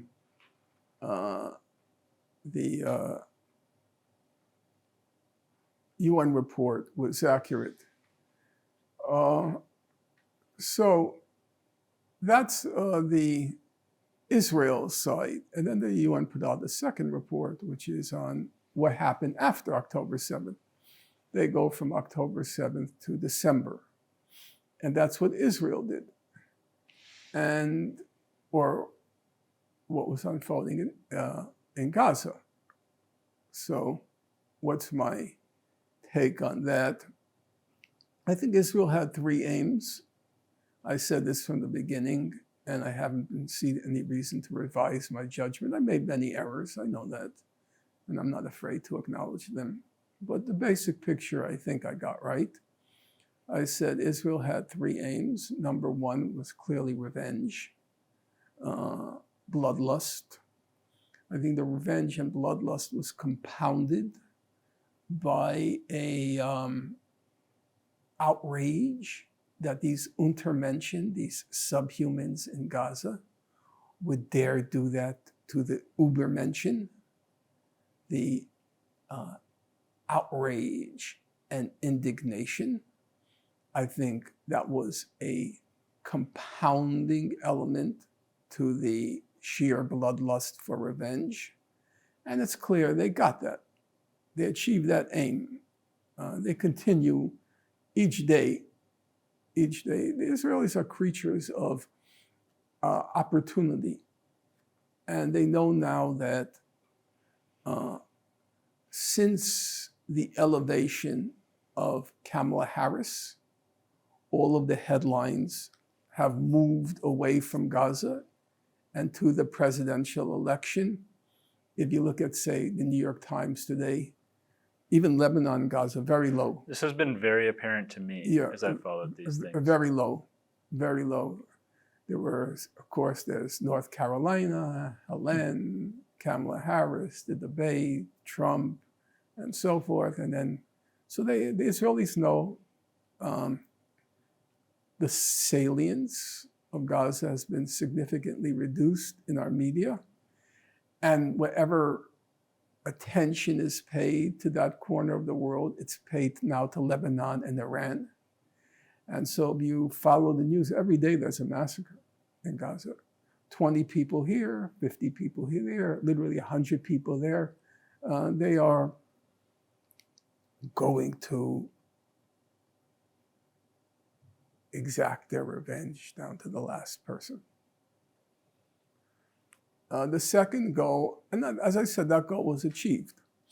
The second goal was deterrence capability, which is just a fancy term for Israel wants the Arabs to be terrified of it. And it looked as if after October 7th, many an Arab and some non-Arabs thought, hey, Israel may not be as impregnable, as invincible as we thought it was. And so Israel had to, what it calls, restore its deterrence capability, which is just a fancy term for restore the Arab world's fear of us. And they succeeded, in my opinion, because the Arab world will look at Gaza. Gaza is now 50% rubble. The estimate is there are 45 million tons of rubble in Gaza. It'll take 10 to 15 years to clear away. Gaza is no more. I know a lot of people don't like it when I say that, but I have to stick to the factual record as I understand it. Gaza is no more. And that's how Israel typically restores its deterrence capacity. I would have to add that one of the glaring weaknesses in Israel seemed to be on October 7th, its technological and technical deficit. They were caught off guard.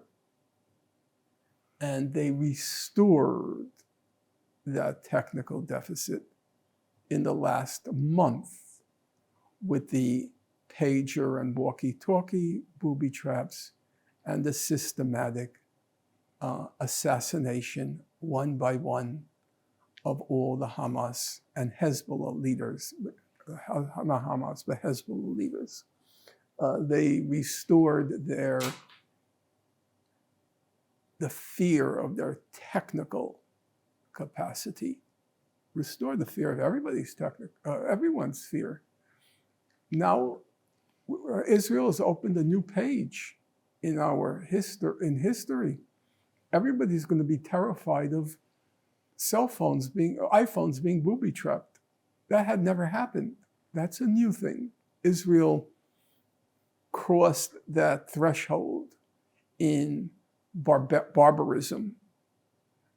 Just the other day, a woman said, she wrote to me and she said, my algorithm always brings you up. Whenever I go in, and she said, that algorithm really knows me. And I said to her, be careful. If you click on the link, your computer may explode. Mm-hmm. You know, we are in a new era. Israel is introduced with this latest barbarity. And the third goal, so the first goal was bloodlust, revenge, in particular on the intervention. The second goal was restoring their deterrence capability. And the third goal was to once and for all solve the Gaza question. In 2015, I quote in one of my books, a senior Israeli said, we're tired of these wars of attrition in Gaza. And then he said, quote, the next war would be the last war. And there was some activity in 2021, but basically he was correct. The next one, this will be the last, because Israel was not, to use its metaphor, this time around, it was not going to mow the lawn. That's how it described its previous operations, mowing the lawn. This time, they were going to extirpate every blade of grass in Gaza. You hear me? Half of which are children. They were going to extirpate every blade of grass in Gaza. This was going to be the final solution to this Gaza question.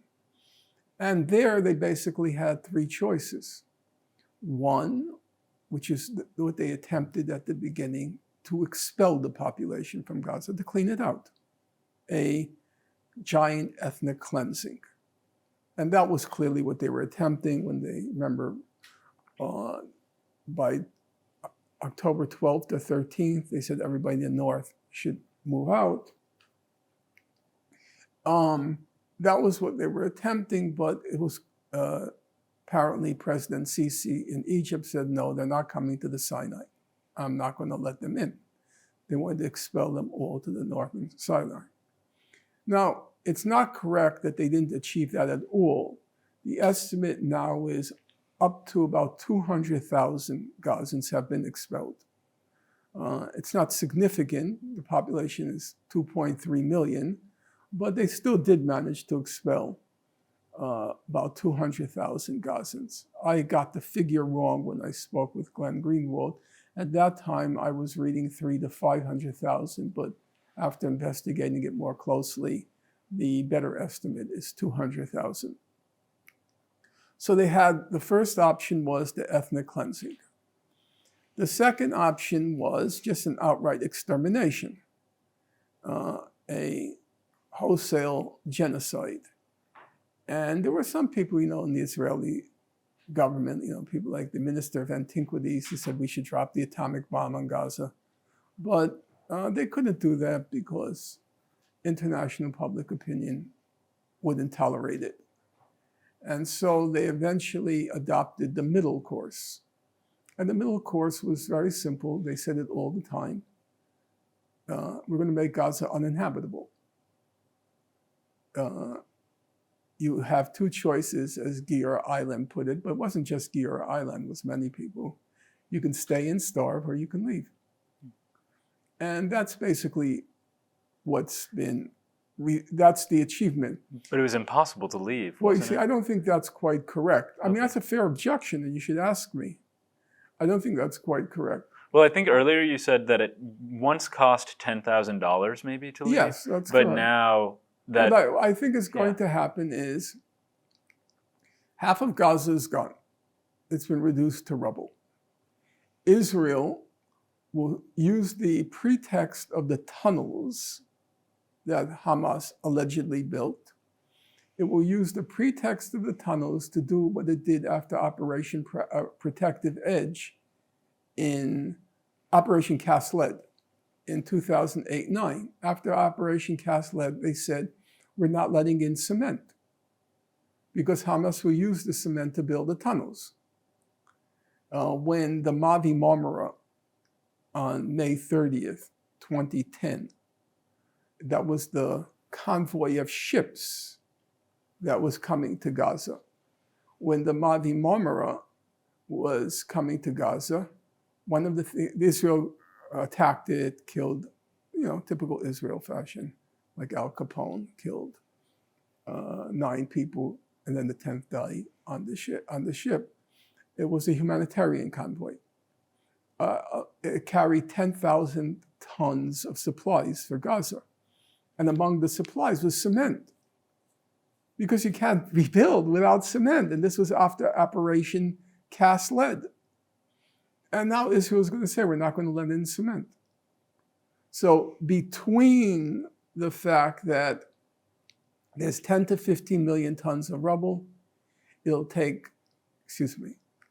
45 million tons of rubble. It'll take 10 to 15 minutes to clear away, just clear away, because it's mixed with a lot of unexploded ordnance and toxic substances like asbestos and a lot of dead bodies. It'll take 10 to 15 years. And even if they manage to clear away the rubble, which they can't in foreseeable future, I'll be dead. 10 to 15 years, there's a good chance I will have died a natural death. There will be no cement to rebuild. So what does the bottom line mean? The bottom line is, as you know, we live in an era of vast population movements. There are 2.5 million Syrians in Turkey. That's large numbers. That's bigger than the whole population of Gaza. I think gradually it's going to empty out. They'll figure out a way. Gazans are very resourceful. And Israel wants the whole thing to go away. They want Gazans to leave. And the international community will quietly turn a blind eye. Gazans are very hardworking. They are. It's just a fact of life, of living there. I'm sure it's hard to survive if you aren't. Right. So they'll figure out ways, and they'll be very good citizens. Wherever they end up, they'll be just very hardworking. For them, life in the West, even as an undocumented worker, it's like paradise next to Gaza. So I think they will solve the Gaza question by having made Gaza unlivable.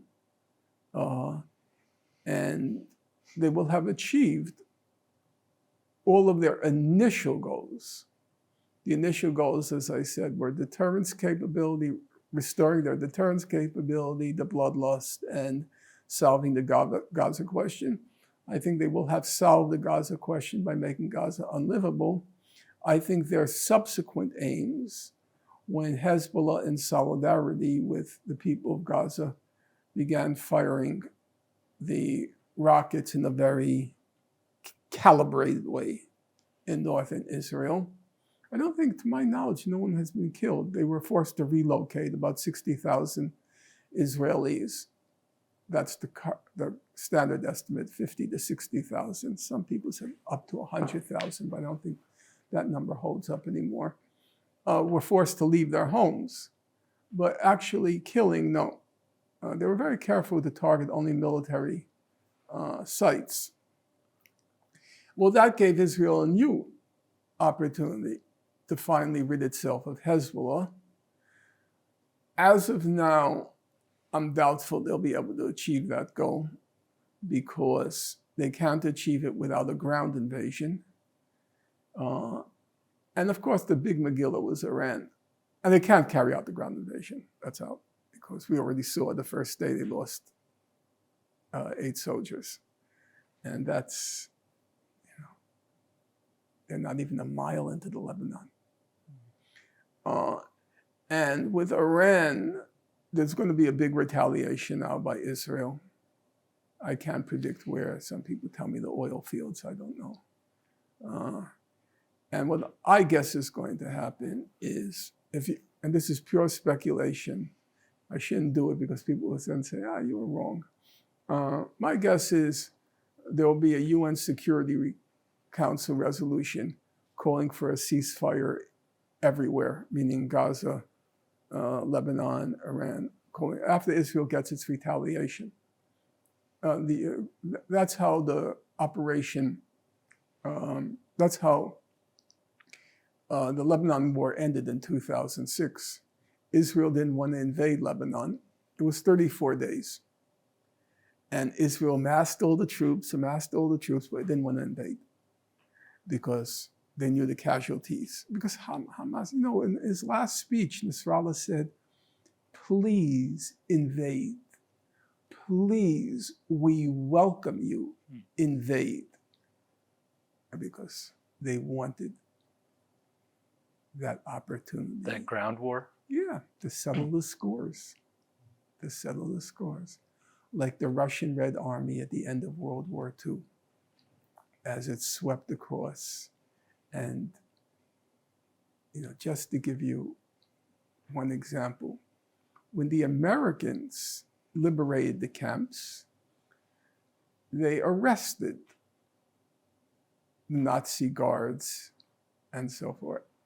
When the Russians entered the camps, they lined up the Nazis and shot them down. They lost 30 million people during World War II. The estimates are 27 to 30 million. They were going to get their revenge. And so Israel, I don't think, right now they're terror bombing Beirut, hoping the pressure from the government to force Hamas to stop, force Hezbollah to stop. I don't think they'll achieve that goal. I think what's going to happen is the 2006 war ended. Hamas kept firing the rockets, Hezbollah kept firing the rockets, and Israel amassed the troops who didn't want to go in. And they begged Condoleezza Rice, who was the Secretary of State at the time, to get a Security Council resolution passed calling for a ceasefire. That was going to be its graceful way out. And that's what happened. I think it'll probably end with a Security Council resolution. The question is, no, I don't think it's a question. Hezbollah will agree to it because their formal goal was to get a ceasefire in Gaza. And I think the ceasefire resolution will call for a ceasefire, not only in Lebanon, but also in Gaza. And then Hezbollah can claim victory, we achieved our goal. That's my guess, pure speculation. But the other part I don't consider speculation. I think Israel won, it achieved its aims.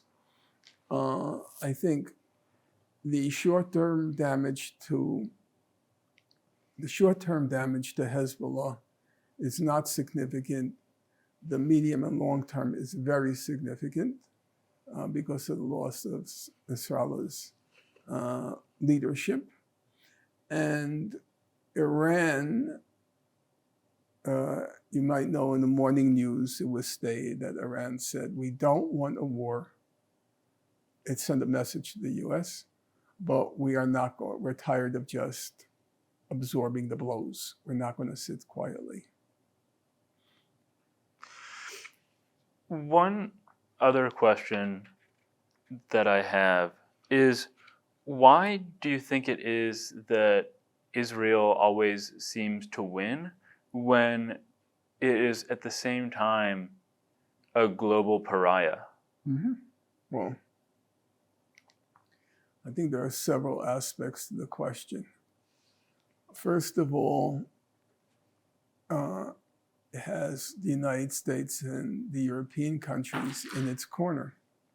And that's a very formidable political and military force. I mean, Israel couldn't have fought for one day without the US weapons. So that is a phalanx of power that's very hard to defeat. The US thumbs its nose at the rest of the world. Secondly, there are definitely deficits in the Arab Muslim world, which make it a less rational actor than it could be were those deficits not there. I believe that Hezbollah was a very rational actor, had a very high level of technical competence. I met them, and on a personal basis, I would say it was, and let me be clear, I'm talking about very few people, but I met them. I watched their translators. I've seen the best simultaneous translators work. I remember when I was in Germany. I don't know if you ever see how a simultaneous translator works. They go like, no. Oh, it's fascinating to watch how they translate. And I had a very good, when my book, The Holocaust Industry, came out, I spoke a lot in Germany, and they had their translators. You know, the publishers had the translators when I was speaking to the audiences. And it was a marvel to watch how they like put one word here, one word there, one word here, and then their mind fills in everything else, verbatim. And when I was in Lebanon, I was with one of the Hezbollah translators. I noticed he had the same style. They were highly competent. But as I said, I misjudged it. I didn't see that however high their level of competence, you're not going to win against 10,000 Marcones. It's not going to happen. And Mark was a very hard worker. I think he probably worked as hard as the Hezbollah technicians worked, you know. I remember Mark said to me, he knew I wasn't keen on Bush, Cheney, Rumsfeld. And he was working in the White House. He was the head of the computer system. And he wanted somehow to justify what he was doing in my eyes. And he said to me, you know, Norman, they work very hard. And it's true, they do. If you read the accounts of Rumsfeld stood at the lectern, and he was constantly sending out memos. They quoted Rumsfeld's snowflakes. That was the expression he used. He stood there. He didn't sit. He didn't like to sit. 14 hours a day. They worked hard. I mean, yes, Bush was kind of no-show. Bush Jr. Reagan was less than a no-show.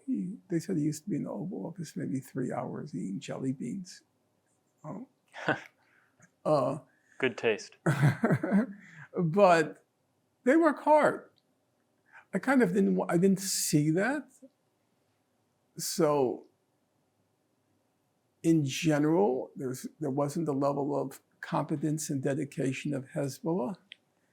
And I remember just the other day, I was talking to my friend Sana Qasim. She's responsible for my social media, because I don't know anything about social media. I've never been on it. I've never been on Facebook. I saw you had an Instagram the other day and I was impressed. It wasn't mine. Okay. Somebody had appropriated my name.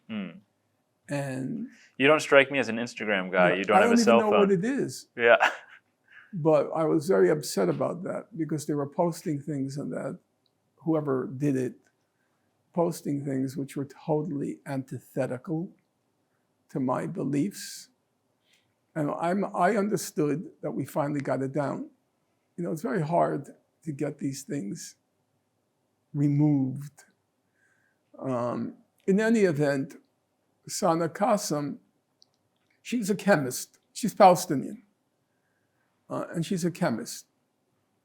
And she said to me, what Israel is doing to the Arab world is unnatural. You know, it's not like, she wasn't using political language. She was using the language of the natural sciences. It's against nature that a country of 8 million people can carry on this way. I mean, just in the past week, bombing Gaza, bombing Yemen, bombing Syria, bombing Lebanon, bombing Iran. It's unnatural, she said. And part of me resonated to that. It can't go on. It can't go on. Something finally has to give because, as Sana said, it goes against nature.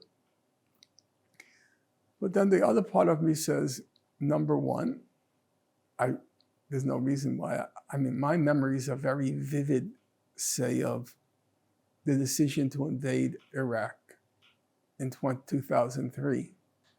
That's 20 years ago. And for me, it's like yesterday. I remember exactly where I was standing. I was at a rally at my college, a demonstration at my college. So 20 years is yesterday. I won't live another 20 years. So it's unnatural, but I won't see nature take its natural course. And the other thing is the most famous economist of the 20th century is, of course, John Maynard Keynes. And it was famously said by him, he was attending, I think, an economics convention. And the various economists were talking about, in the long run, this, in the long run, that. No, I think in the long run, this. No, I think in the long run, that. And Keynes' famous intervention was, quote, in the long run, we're dead. Mm-hmm. Which I translate as meaning, it's kind of irrelevant to talk about in the long run because we won't be around for the long run. And so it may be against nature, but the corrective to nature, that's in the long run. And I don't know whether I'll live to see it or whether it'll ever come to be. The long run can be very long, On the other hand, not to end on a hopeless note, if you read John Stuart Mill's On Liberty, you're a philosopher, have you read it? Mm-hmm. Okay. It was very inspiring as a high schooler when I first read it. Yeah, well, Mill says something interesting. He says, falsity, lies, are not, or truth is not inherently stronger than falsity. He says it's not true because people can be as fanatical about a lie as others are about truth. There's no inherent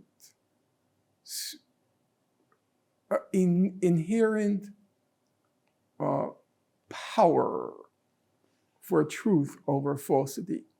He says, I'm now paraphrasing, if you have the power behind a lie, and you have what he calls the dungeon and the stake, meaning the force, the dungeon and the stake, namely you can take the truth tellers and put them, in jail and kill them, okay? He says then falsity can prevail for a very long time. And that's a pessimistic note, right? We like to think about the inherent power of truth. And he says, no, it's not true. He says, the great advantage of truth is this: it may be crushed once, twice, many times, but at some point it achieves sufficient head, H-E-A-D. My students always laugh at that, but he meant sufficient headway that it can't be reversed. And then it becomes part of the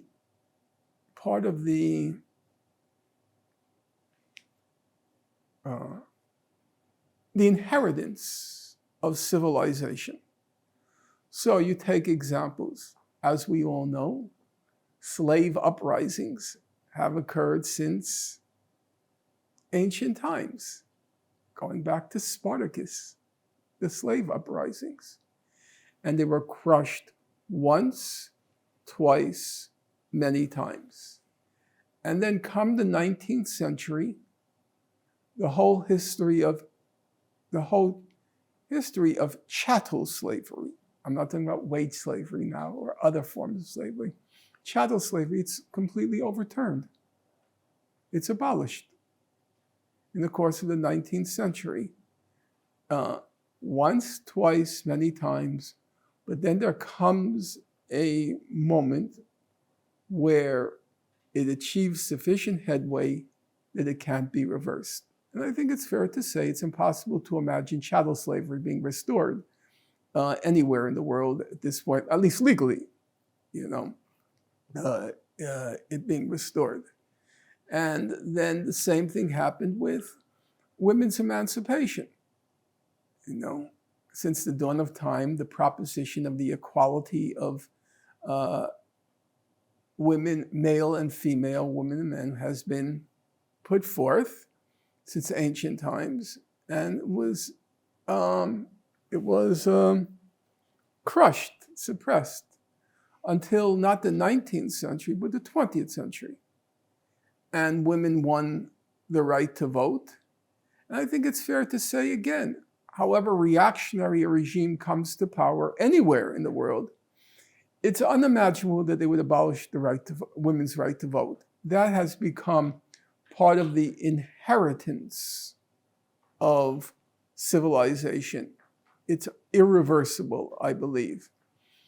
And we had in our own history, we had the slave rebellions crushed.